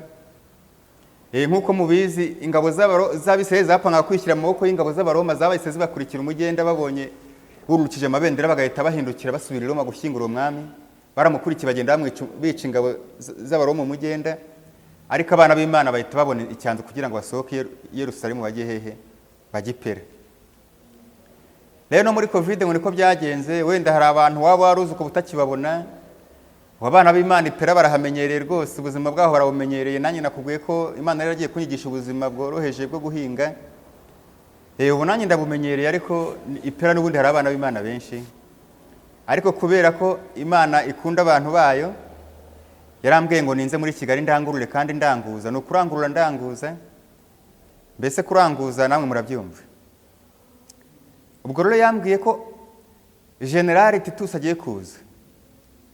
Mbere twabonye Silisius Garusi waje, ariko nta kintu arakora, bakamutuma agasubirayo. Muri COVID Imana yansobanuriye ko ariko byagenze. None irangije imbwira ukuntu Titus aje kugota bwa kabiri, ukuntu byagenze. Bwa buhanuzi uvuga ngo abatwite nabo nsanga bazabona ishyano nibwo bwasohoye. Nibwo umubyeyi yabyaraga umwana nyine Titus yaramaze kugota. Titus yaragose amara amezi 6 asongoza imisaraba yo kuzamanika abantu batorotse bavuye mu murwa Yerusalemu. Hari ijambo nkunda kubwira abantu ngo iyo mbimenya ryari ijambo ryiza nuko ryaje ryatinze. Abantu bari barakeresheje ubuhanuzi, Titusi amaze kugota ntabwo byari biborohere gusohoka muri Yerusalemu, byari byarangiye, uretse kubamanika ku musaraba, kubica akabamba ku musaraba n'ingabo ze. Nari ndi kubabwira rero ukuntu muri Yerusalemu hamaze kugotwa bwa kabiri, ukuntu bwa buhanuzi buvuga nyine muri Matayo 24 ngo abatwite nabo bose bazabona ishyano. Umugore yatangiye kubyara umwana, umugore akaba atwite abana n'umugabo, ariko igihe cyo kuramukwa agahisha umugabo ko yagiye kuramukwa. Yabyara umwana agahita ahindukira agafata inkota akamubaga. Ni ibintu biteye agahinda kubivuga, mba numva binteye agahinda. Akamubaga nk'ubaga itungo agashyira ahantu, agahisha nko mu gisoro, agapfundikira, agahisha umugabo, agapfurika ahantu kure, agategereza inda ya nyuma kwiza, akaba ari yaheraho arya, umugabo atazi ibyabaye. Akaza gukurikizaho za nyama z'umwana we akazirya akazirangiza. Umugabo wajya amubaza ati mbese ko nabonaga wari ufite inda, wari utwite, byagenze bite? Ni ibintu biteye agahinda cyane. Umugore agashaka ibintu abeshya umugabo, no kurumva ibyo bintu byari biteye ubwoba. Ikindi kintu cyaba abagabo bafashe imikandara y'impu zabo barazirya, barayirya, barayirangiza, bafata inkweto z'impu barazirya, zirarangira, batangira kuguzanya kurya abantu bashaje, bakajya baguzanya kurya abasaza. Umuryango umwe ukabwira undi ati turya umusaza wo mu muryango wawe, nitumara tuzarya n'uwo mu muryango wanjye. Ibyo ni ibintu byabaye biteye agahinda cyane kubivuga, bintera agahinda cyane, ni ibintu bikomeye cyane. Imana rero yarambwiye ngo nze mbwira abanyakigali, ndetse yarambwiye ngo iyo ngingo ni ikintu gikomeye cyane, ndetse n'utaba muri Kigali aba no mu yindi mijyi yo mu bindi bihugu, kuko ntabwo bireba abanyakigali gusa. Imana yambwiye ko ari ubutumwa bureba isi yose. Imana ni ibintu bikomeye cyane. Imana yambwiye ko yemeye ko babwenge bw'isi bahuza inama kubw'imigambi bari gutegura mu kugira ngo buzuze igikombe cyabo. Ibinyereka rero ukuntu babwenge bw'isi bari guhuza imigambi kugira ngo basohoze ibyo bagambiriye gusohoza. Yanyeretse ko ari gutegura ikintu gikomeye cyane kigiye gutuma hasubiraho za Guma mu rugo zirenze n'izabaye muri COVID-19. Ariko Imana imbwira ko icyo kintu kizatuma habaho Guma mu rugo zirenze zabaye muri COVID-19, kizatuma abakozi b'amabanki bababwira ngo nimwe mwigiriye mu ngo zanyu. Hano twabikuzaga amafaranga kuri telefoni, bazababwira nta kintu bazaba bagikora. Abakozi ba Tigo na MTN bazaba bakibibereye mu ngo. Bya bintu muri COVID, umuntu ahamagaraga umuntu uri mu ntara ati nyoherereza nka 5 ndumva ameze nabi, ntabwo bizaba biri gukunda. Imana yanyerekaga ko ikoranabuhanga ku isi yose ryari ryamaze kuva kuri network. Imana yanyeretse babwenge bw'isi bari gukora icyo kintu kugezaho isi yose mbese ihuye n'umubabaro ukomeye cyane. Nawe tekereza Guma mu rugo iramutse ibaye, utari bujye kuri konti ngo guhena dufaranga dukeya, utari buhamagare umuvandimwe mu ntara ngo akoherereze telefone yamaze kuva kuri rezo, laptop yavuye kuri rezo, televiziyo yavuye kuri rezo, gahunda zose zijyanye n'ikoranabuhanga zavuye kuri rezo. Nawe nyumvira icyo kintu ukuntu gikomeye. Imana yambwiye ko icyo kintu kigiye kubaho mu gihe kitarambiranye kidatinze. Ariko irambwira ngo ninze ndanguza mbwira abana b'Imana bari muri Kigali basohoke muri Kigali. Yambwiye ko muri uko kunkoresha ngo nze ndangurure mbwira abantu bave muri Kigali ko igiye kuba abazayumvira izabakura muri Kigali nk'uko yakuye Loti i Sodomu na Gomora hagiye kurimbuka. Kuko icyo kintu ngo bagiye gukora ababwenge bw'isi, ikintu bagamije kugeraho, intego nyamukuru icyo bagamije kugeraho, ngo barashaka ko abantu bose batuye isi bakoresha ifaranga rya elegitoronike, ifaranga ry'ikoranabuhanga. Rero Imana yambwiye ko ifaranga ry'ikoranabuhanga rigiye gukora ku mugaragaro ku isi yose. Ariko mbere y'uko rikora, babwenge bw'isi hari ukuntu bagiye kubanza bahuza inama. Nibamara guhuza inama, ikoranabuhanga barikure ku murongo, bashyireho za Guma mu rugo. Ngo ibintu birakomeye cyane, byazambye, mbese nawe urabyumva bizaba bikomeye cyane. Ariko Imana yambwiye ko abana b'Imana bari muri Kigali bahamagarirwa kubikuza amafaranga bafite ku makonti yabo, ndetse n'abatuye mu yindi mijyi ikomeye yo ku rwego kubikuza amafaranga, gukura imitungo yabo bafite kuri konti bakajya mu byaro, bakajya kwimenyereza ku bana n'ibyoroheje. Nubwo nabyo bizamara igihe gito atari igihe kirekire, ariko icyo Imana ishaka kubakura mu mujyi ni ukugira ngo batazakoresha iyo faranga rya elegitoronike. Abazaba bari mu cyaro ntaryo bazakoresha se? no mu cyaro naho rizaba riri gukora, ariko hazaba Imana izatanga agahe gatoya ko kurinda abana b'Imana kurikoresha, uburyo izabarinda kurikoresha. Rero abana b'Imana bashikamye mu kuri ngo bazajya bahinga ibintu runaka, niba byeza hari ibindi bakeneye bitandukanye n'ibyo bahinze bajye kuguranisha. Ni muri ubwo buryo Imana izabibafashijemo mu gihe gito nabwo. Ngo bidatinze rero mu gihe kitarambiranye n'ubundi abana b'Imana bazabatesha imitungo, kubera nyine bazaba bashaka kubahiriza iyo gahunda kandi Imana yarayibabujije, bahite rero bajya mu bihanamanga. Kino gitabo cyitwa Intambara Ikomeye hari amagambo arimo avuga ngo ahantu hatatu Imana izasanga abana b'Imana. Rero abana b'Imana biteguye bakorera Imana nta buryarya, biteguye kujya mu bwami bw'Imana, nababwira ngo nimube maso kandi ijuru ryahumuye. Nababwira ngo gutabarwa k'ubwoko bw'Imana kuri bugufi. Nababwira ngo bamaso winjire mu mwanya wawe utivovota. Nababwira ngo bamaso ujye ku mavi ubaze Imana umwanya ugiye kubuhagazemo wari wo, kuko ubuhanuzi bugomba gusohora. Ibimenyetso by'ibyo bintu se byo ni ibi? Ibimenyetso ubwo butumwa Imana yaguhaye? Ibimenyetso yampaye nyine urumva natangiye nkubwira ko nabwiye Imana ngo ibintu mpaye kuvuga birakomeye kandi abantu ngiye kubibwira barasobanutse. Nk'ibyo kuva mu mijyi bajya mu cyaro, hari amagambo Imana yambwiye ngomba kurira mu gitabo cyitwa Ibyaduka byo mu minsi y'imperuka, paje yaho 99. Umuntu ufite icyo gitabo cyangwa akaba yumvise ahantu ayo masomo yanditse azareba ukuntu yakibona, asoma icyo gihamya kirimo. Nge Imana yarabinyeretse ntangarira Imana cyane, ntabwo nari nzi ko ibintu nshishamo biba byanditse mu mwuka w'ubuhanuzi. Nk'uko wavuze ngo aba ADPR ko bahanura, mu Adventiste bo bakavuga ko bemera ibitabo, n'ubundi byo muri ADPR umuntu uri mu Mana neza ari mu ADPR, ibyo hanura n'ubundi byanditse muri no bitabo by'umwuka w'ubuhanuzi bya Adventiste munsi wa karindwi. Uyu munsi se kuki udatunze telefone? Imana kimara kunjyana muri iryo shuri rero aho mu ntara, nahise ngira igihe cyo kubana n'Imana mu buryo budasanzwe. Imana rero igenda impishurira yuko ikoranabuhanga atari ryiza, ariko ndavuga ati Imana rero ibi bintu ntabwo mbisobanukiwe. Kimwe cyo ingaragariza ko hari amareyozeri yangiza amatwi y'umuntu, ariko iza kumpa igihamya cyanditse mu gitabo cyitwa Ubutumwa Bwatoranijwe volume ya 2, paje yaho 111, amagambo avuga yuko ngo abantu bajya mu mashyirahamwe y'abafrimanso n'abajesuite n'abanyariminate, ngo amashyirahamwe y'ibanga, ngo abantu badashobora gushyirwaho ikimenyetso cy'Imana cya burundu. Rero nkimara kumva ayo magambo y'Imana, nkimara kuyasoma, naratekereje ndavuga ati ibi bintu bishobora kuba ari ibintu n'ubundi byarimbuza umuntu, kuko icyo turi guharanira no gushyirwaho ikimenyetso cy'Imana. Rero mu myizerere yanjye nkimara gusoma ayo magambo mbarangiye muri iki gitabo, nahise mfata umwanzuro ko nazongera gukoresha telefone. Nubwo byo ntakoresha telefone. Umugore wawe ntayagira?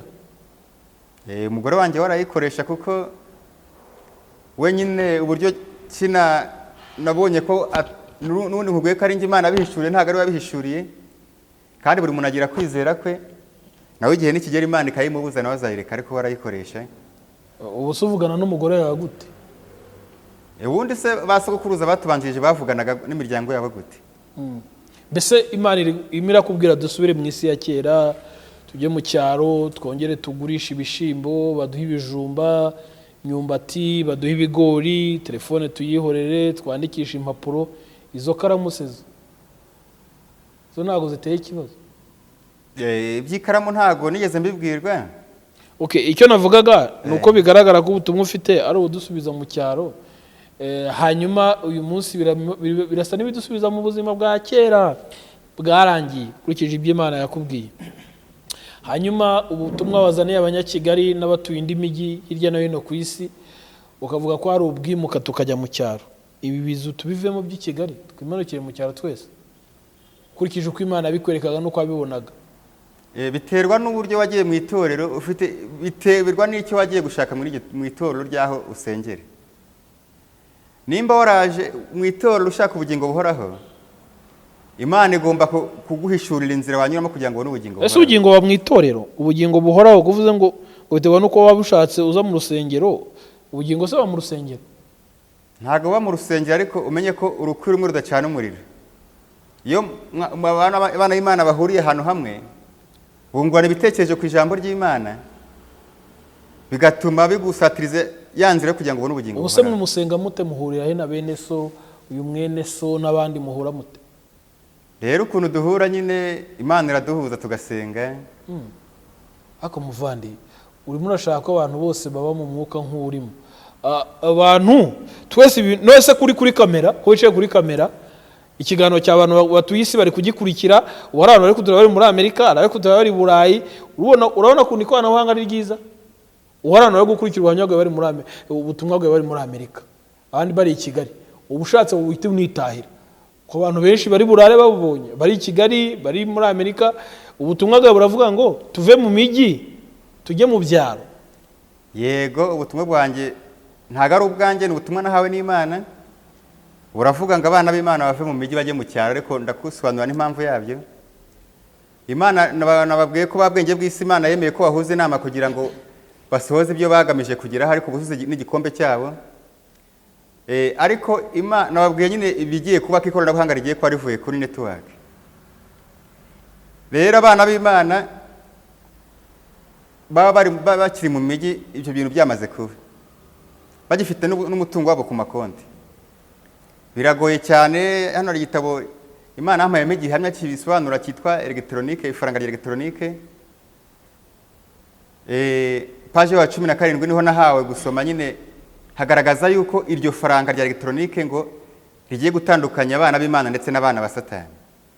Ni ukuvuga ngo iryo faranga babwenge bw'isi Imana yemeye ko bahuza inama, ariko ari icyo kintu nyamukuru bagamije kugeraho, bagamije ko bazavuga ngo isi noneho yagize amahoro, ariko noneho umuntu wari ufite amafaranga kuri konte ye ntabwo akiri amafaranga mu buryo bufatika, ahubwo yagiye mu buryo bw'ikoranabuhanga, ni ukuyakura mu buryo bw'ikoranabuhanga. Si bwo buryo bwiza bworoshye. None se nimba inyandiko Imana yandikishije ivuga ngo umuntu uzakoresha ifaranga rya electronique azatandukanye n'Imana, ubwo aho nahawe none se Imana niyo yashizeho 500, niyo yashizeho miliyoni, ubundi niyo yakoze igiceri cy'ijana se, ubundi se abantu babikoze kuki Imana ishaka kutuvangira? Ni abantu babikoze. Ariko iyo usomye bino bitabo by'umwuka w'ubuhanuzi usanga iterambere ko ryari ryiza pe, ariko hari ikibyihishe inyuma. Kuko nk'iyo telefone ari mu mbaza, hari imashini kabuhariwe nini cyane ngo iri muri Maryland. Iyo uhamagaye nk'umuntu uri hano Nyabugogo wibereye hano mu mujyi, mbere yuko ibyo ugiye kumubwira bimugeraho biranza bikacaho muri Amerika. Rero iyo mashini yaho n'ubundi ngo kode yayo ni 636, kandi isomye ibyahishuye 13 umurongo wa 18 hagaragaza iby'umubare w'umuntu, ngo umubare n'umubare w'umuntu, kandi umubare ni 636. Mbese uwo mubare w'umuntu Imana ntago ishaka ko ase muvandi tugaruke hano hafi. Kuri umuhanuzi uvugana n'Imana, ko watubwiye ko ari no kuntu ngo muvugana, watubwiye uti hari ukuntu imbwira, ngiye ntago birambaho, we na n'udukurikiye ntibiramubaho, wazayitubarije. Twebwe twabigizemo uruhare kugira ngo tubeho, ko twe tugiye kuba inzira karengane turi benshi, kuko izo mbaraga bigaragara ko ahubwo ari zo mbaraga bisa naho ari byo biteye abantu ubwoba kuruta uko twumva ko Imana byose yabirangiza. Kuko ndaguha urugero, sibyo? Uyu none Imana ivuze ngo babwenge bw'isi irabatsembye, twe twabaho mu mahoro, kuko twe ntago twe twari ibyahise, ko twe twavutse tukisanga ku isi. Kuki tugiye kuba mu mubabaro ungana gutyo nta ruhare twabigizemo? Icyo igikomeye kiri hano nshaka kukubwira, sibyo? Agakiza, amaraso ya Kristo yamennye, yaje gucungura umuntu, amuha ubugingo ariko amuha n'ubuzima, sibyo? None tugiye gusubira mu rugo, turire gusa, tube mu kaga, Imana iturebe yishimye. So kubera ko ngo babwenge bisi ngo bahuye ngo bagapanga ibintu, Imana yakabaye bikuraho. Uri umuhanuzi ariko nge ntago tujya tuvugana, ngewe urumva ngewe ndasenga nyine nk'umuntu, ikanyumva nk'umwana wayo, ariko we muraganira, sibyo? Ni kumbwira. So noneho itubariza uti abanyakigali abari muri iyi migi bagiye kubikuza amafaranga yabo, banakoreye banavunikiye, bagiye kwicwa n'inzara, so tuvuge tuti uyu munsi noneho byabaye kuri Isiraheli sibyo nibyo natwe bigiye kutugeraho twigwiga dusenga rero nuri tubitegereze bizaze kuko nuri ntacyo twakora neze ko ntacyo urumva hagati y'imbaraga z'Imana n'izo mbaraga z'abo bantu ni ibintu biri hanganye sibyo twe turi inzira karengane rero nuri ntacyo twakora titazaze n'ubundi agota umurwa asenye yica abo yica ubwo abasigara nyine nabi Imana izabayisemo twese arumva hari ikindi twakora muvandi icyo mwakora none se abantu bose batuye i Kigali dore no kuri Perezida wa Repubulika bose bimuke bajye gutura Nyanza Butare pfa abandi bamanuke za Kishavu ni abandi bagiye Gisagara kuko umujyi tuwusige tubihore natangiye nkubwira ngo aho waba usengera hariho hose biterwa n'icyakujyanye aho ngaho usengere nk'ubu ngiye nagiye mu itoro nshaka ubugingo buhoraho rero ntabwo mu itoro haba ubugingo buhoraho nawe nyine aho ngaho naho turererwa nyine kuko iyo ntaza kujyayo ntabwo ndi kuvuga nari kubimenya ariko iyo wagiye wateye intambwe ukajya aho ngaho bakagira ibyo bakwigisha nawe ukagira umuhate nawe bituma nawe wicukumbura ariko ufite ahantu uri kurererwa none se umubyeyi aramutse abyaye umwana ntamurere akamutera iriya gusa uwo mwana Imana ni turerero nk'uko natwe turera abana bacu idukurikirane nk'uko dukurikirana abana bacu byibuze uwananiranye wigize nabi izamureke ariko se nkanjye w'inzira karengane utananiranye n'uyu uri kudukurikira inzira karengane ngo utananiranye turajya gupfa kimwe n'abanyabyaha tuzira abapagane badakizwa. Hari ijambo umuvandimwe yavuze ngo uramutse uhaye iby'isi byose ukabura ubugingo byakumarira iki? Ni ukuvuga ngo ibi ko hari abazabibura byose se? Nabyo birashoboka. Uvande tugane ku musozo, tujyane ku musozo w'ubutumwa bwawe. Ikintu uri kuvuga rero, none se Imana yandikishije amategeko kubera iki? Imana yashyizeho umupaka abana bayo batagomba kurenga. Rero igihe wa mupaka urenze kandi Imana arakuye kutagomba kurenga, ntabwo wakuvuga ngo uri inzira karengane. Ahubwo byaba bisa nkaho wasuzuguye Imana wishe amategeko y'Imana. Rero iyo wasuzuguye amategeko y'Imana nyine ubwo ngubwo ikibazo ntabwo abari Imana ahubwo ikibazo kibari wowe. Amategeko uri kuvuga ni yandi 10 hari. Ubwo yose urayubahiriza. Data aramfasha nkayubahiriza. Kugufasha nikize? Urya ibiryo bikonje ku isabato? Yego. Urya ibiryo bishyushye? Gusa Imana yatanze ubwenge, hari ukuntu umuntu abiteka kwa nyuma w'isabato akabifubika kugira ngo bibe byagumana agashyuhe. Hari igihe ku isabato umuntu abirya bigishyushye. Ubwo bwenge Imana yatanze nibwo yahaye umuntu ukora telefone kugira ngo ubashe guhamagara mwene so wicanga. Sibyo? Ubwo bwenge Imana yaguhaye ngo umenye kubika ibiryo, nibwo bwenge Imana yahaye umuntu ngo akore telefone abashe guza n'umwene data. Nibwo bwenge Imana yahaye umuntu ngo akore ifaranga rijye muri Benin irindi $1. Sibyo? Rero ubwo bwenge iteka Mana bahanuzi namwe rw'Imana tuvanga. Ntabwo Mana umenye ibyo ari bukore n'ibyo ari bureke, nk'ubu ngubu umwanzuro duhaye n'uyu. Abantu bumva iki kiganiro bagurisha ibyo bafite bazi. Nakurangira igitabo ayo magambo abonekamo ibyaduka byo mu minsi y'imperuka page 99. Hari amagambo agaragaza yuko mu minsi y'imperuka ngo ibyago n'amakuba bizaba bigenda byisuka ku mirwa mikuru, ku mijyi minini, ngo bitewe n'urwego bagezeho bagomera Imana. Ubwo rero nakuye ko nakurikiye Imana ngiye nshaka ubugingo buhoraho. Ubwo rero ubutumwa nazanye ntago arwo kwemeza abantu. Uko ubwo muri Matayo 24 aravuga ngo kandi ubutumwa bwiza bw'Umwami buzigishwa mu mahanga yose, kugira ngo buhamirize abatuye mu isi yose. Ngo nibwo imperuka izahera ko igira ite ize. Ni ukuvuga ngo ntago ari ubwo n'uburenganzira bwawe kubwemera cye no kubuhakana n'uburenganzira bwawe. Ariko Imana iyo iri kiri gukorera gutanga umugabo, iri kwinginga abatuye mu mujyi wa Kigali no mu yindi mijyi yo ku rwego rw'isi buheruka. Ni ukuvuga ngo ibintu birakomeye. Imana iri kuvuga ngo babikuze amafaranga bajye gutura mu cyaro bajye kwimenyeza kubana n'ibyoroheje. Mbese nawe kuri umuntu mukuru ibintu ndi kuvuga nibimara gusohora ufite amamiliyoni kuri konti kandi warabyumvise warumvise kino kiganiro ushaka ubugingo buhoraho, kandi na kino gitabo cya electronique kirabivuga kuri ya page nakubwiraga. Mbese numara kubona ukuri kw'ibintu ukabona ko ibyo navugaga byari ukuri, ya mamiliyoni wari kuri konti uzemera kuyahara kugira udakoresha ifaranga rimwe, cyangwa uzemera kurikoresha utandukane n'Imana? Leta iragufunga rero. Leta ntiragufunga, uri kubwira abantu ngo bajye gukura amafaranga kuri banki. nta kundi Ubane nta kundi ubwo urumva beneri itari bugutumizeho kagufunga leta ariko yashyizweho n'Imana kandi leta ikunda abaturage bayo rero ibyo ndi kuvuga nk'uko nabitangiye mbikubwira Imana yarabimishurira irangije nyereka n'ahantu byanditse kandi mu rugo iwanjye nta capiro ngira dore ibi bitabo n'ibyo Abadiventiste umunsi wa karindwi barayobye ariko ni ukuvuga ngo tugane ku musozo ubutumwa bwawe wazaniye isi muri rusange uyu munsi ugiye gusubira i Nyanza utegereze ibindi Imana ikubwira cyangwa nawe ugiye kwicara utegereze Guma mu rugo noneho ya Karundura? Njye Imana yampaye kondisiyo ko ari ukujya mpinga nkarya ibyo nahinze, ariko muri iki gihe ifaranga rya elegitoronike ritaraba gahato nyine nabonye n'amafaranga nanahaha bigakunda. Ariko se ninyakoresha nzarimbuka? Elegitoronike nyikoresha nzarimbuka? Cyane rwose paje y'ijana ya 10 nzarimbuka. Ariko so Yesu rero nagaruke bundi. Yesu rero nagaruke bundi bushya. Amena amaraso bundi bushya. Oya. Yesu yatumeneye amaraso. None yatumeneye amaraso. Arangije atwereka inzira tuzanyuramo kugira ngo aduhe ubugingo buhoraho. None gusa ahubwo abakristo muri iyi minsi ikibazo dufite ubwoba bwinshi. Nko kuri kumbwira ngo baragufunga. Ntago ntinya gufunga. Kuko nibyo ndi kuvuga ntago ari byo ni kuri mutwe nibyo natumwe n'Imana.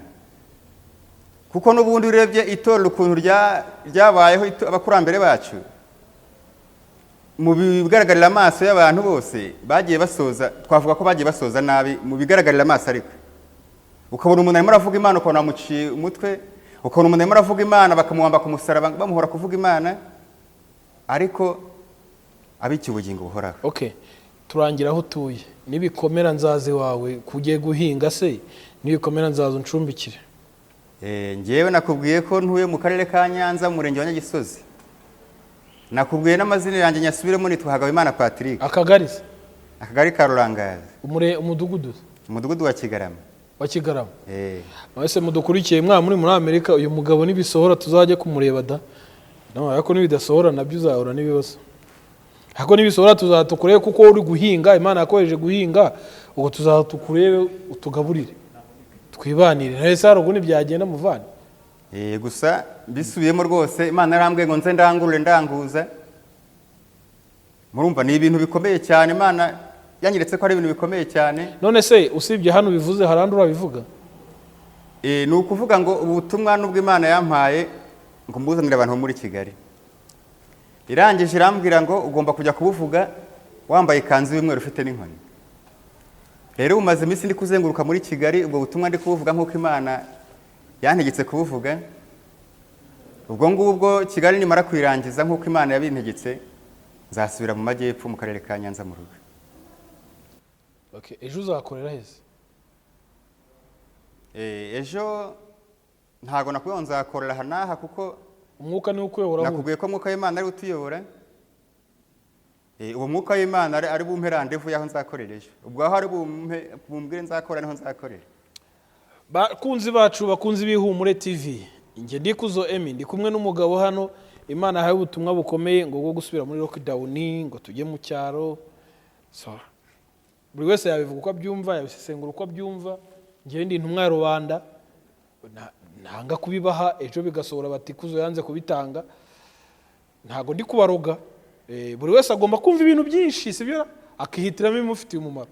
Niyo mpamvu mba ndi hano, bangira ngo nkwe byinshi bishoboka binciye imbere, none wihitiramo ibifite umumaro. Uyu mugabo ariko hari ibintu hano bigasohora. Cyane.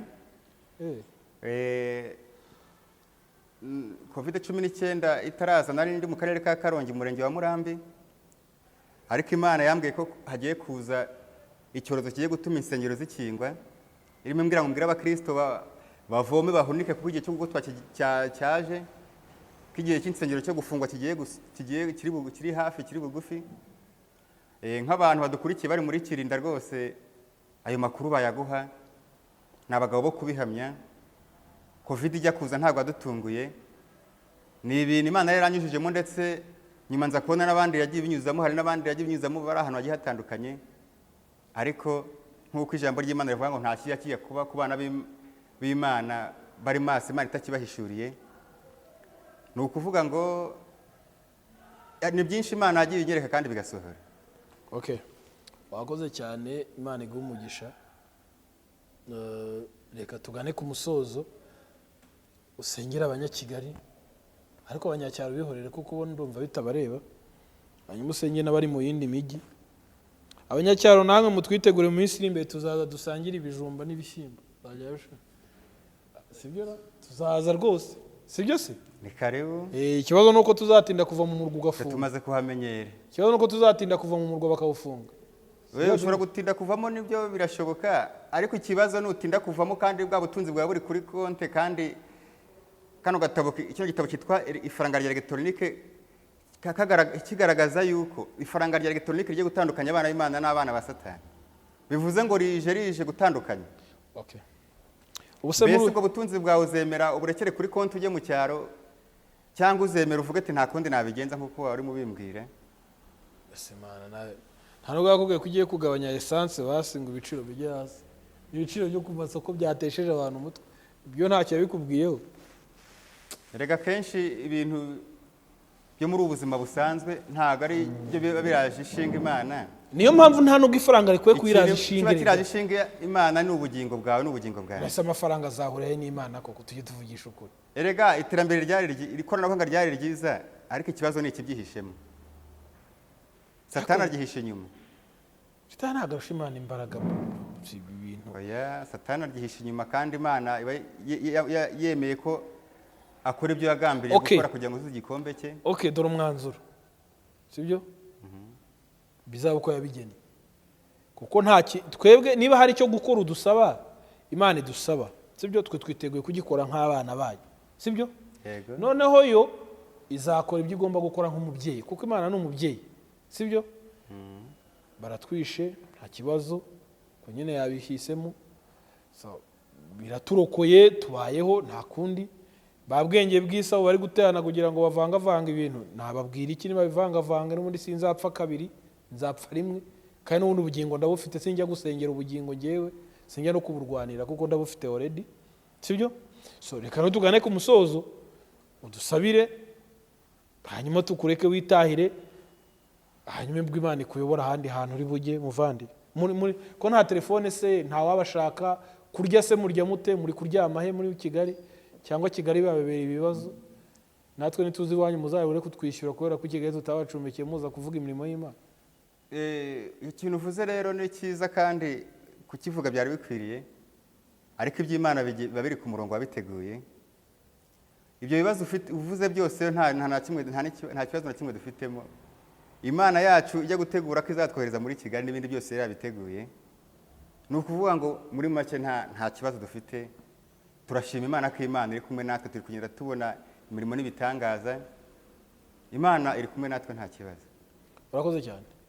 Wadusenye tukagana ku musozo. Murakoze. Twicishe bugufi dusenge. Data wa twese, Mana yacu, Muremyi w'amahanga yose, duciye bugufi imbere y'ubwiza bwawe, turagutakambiye cyane Data, aho uri mu bwami bwo mu ijuru, twumve, wumve gutaka kwacu nyaguhora ku ngoma. Ijambo ryawe ryagaragaje yuko isi nigera mu mahenuka hazaza ibintu bikomeye cyane. Data nyiringaye Imana, ibintu uri gucisha mu bagaragu bawe birakomeye cyane. Data turakwinginze kugira ngo Data ohereze ingabo nyinshi zize zirwanirire umurimo wawe. Data nyiringawe Imana, ubwo isi iri kurwanya itegeko ryawe, Data nyiringawe Imana, ubwo hari abari kurwanya amategeko yawe nyaguhora ku ngoma, turakwinginze kugira ngo ze urwanirire umurimo wawe.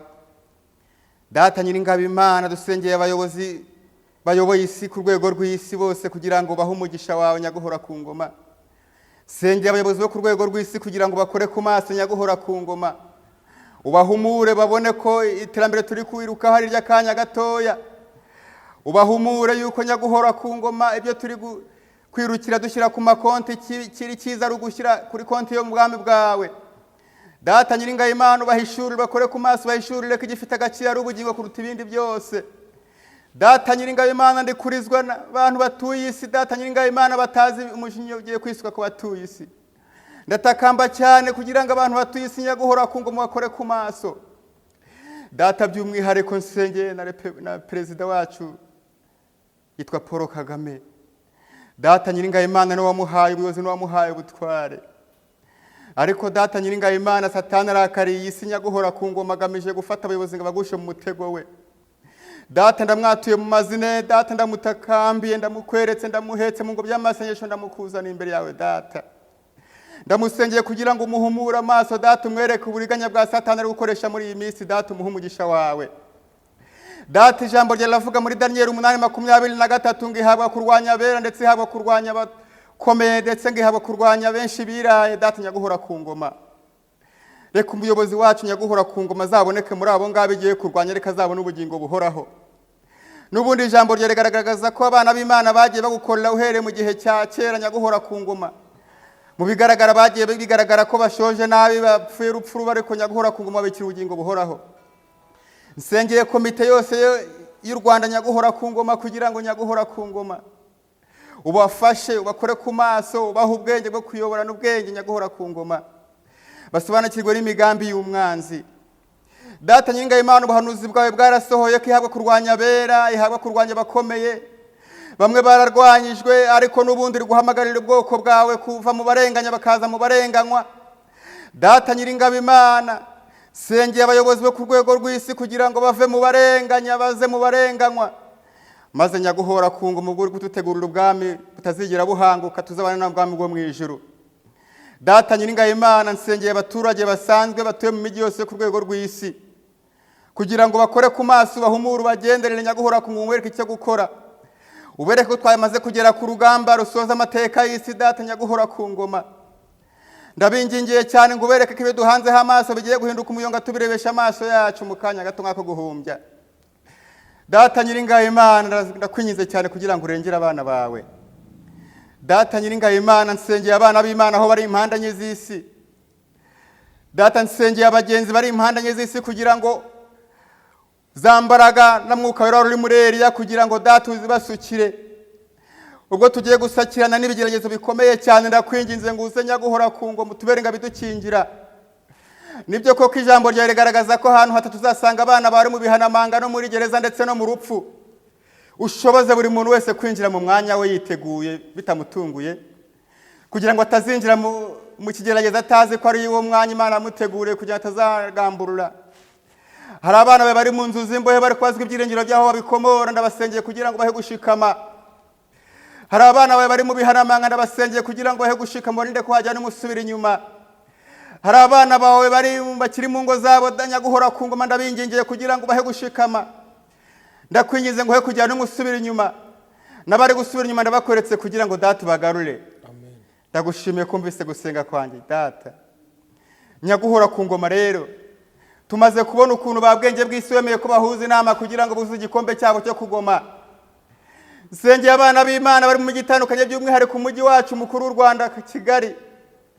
Ndabasengeye kugira ngo bacire inzira nyaguhora ku ngoma bajye kwitegura kurwana urugamba ruheruka. Ndabingingiye kugira ngo barwanirire ibabereye imizigo Data, bituma batajya kurwana urugamba ruheruka baruhura umuzigo. Data Nyiringayimana, ndagushimiye kumvise gusenga kwanjye. Navuga byinshi ariko ntaravuga ubuzi ibidukwiriye.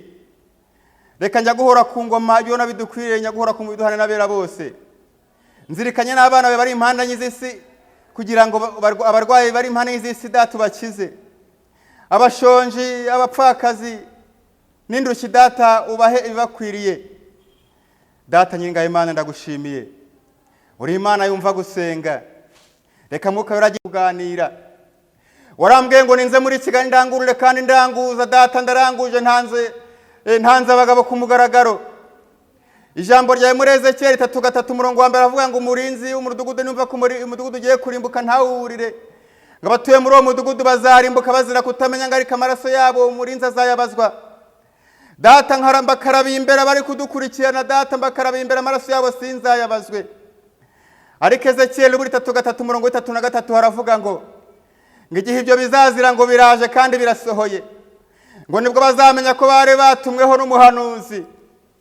Data Nyiringayimana, navuga byinshi ariko Data ubiduhe ibidukwiriye mu izina rya Yesu Kristo, amen amen. Reka tubashimire mwese abari badukurikiye n'abadukurikiye bo muri hirya no hino ku isi. Imana ibamugisha kandi Imana ibagire neza. Imana niyo isobanura kuko umuntu ntago yasobanura. Abantu benshi bari mu rujijo, abandi babuze ubwenge, abandi barabufite ariko ntibamenya. Reka data aha umuntu wese ubwenge akwiriye gusobanukirwa n'ibimukwiriye aguhe gusobanurwa ku rwego rwe. Twe hano ni kwihumure TV, hanyuma kandi duhumuriza abantu, ntago duhahamura abantu. Twe ntago duhamura abantu, ahubwo turabahumuriza. Reka rero data utanga ihumure akomeze guhumuriza imitima yanyu. Mwene da wakoze cyane, Imana igumugisha. Murakoze namwe bana bahumugishe.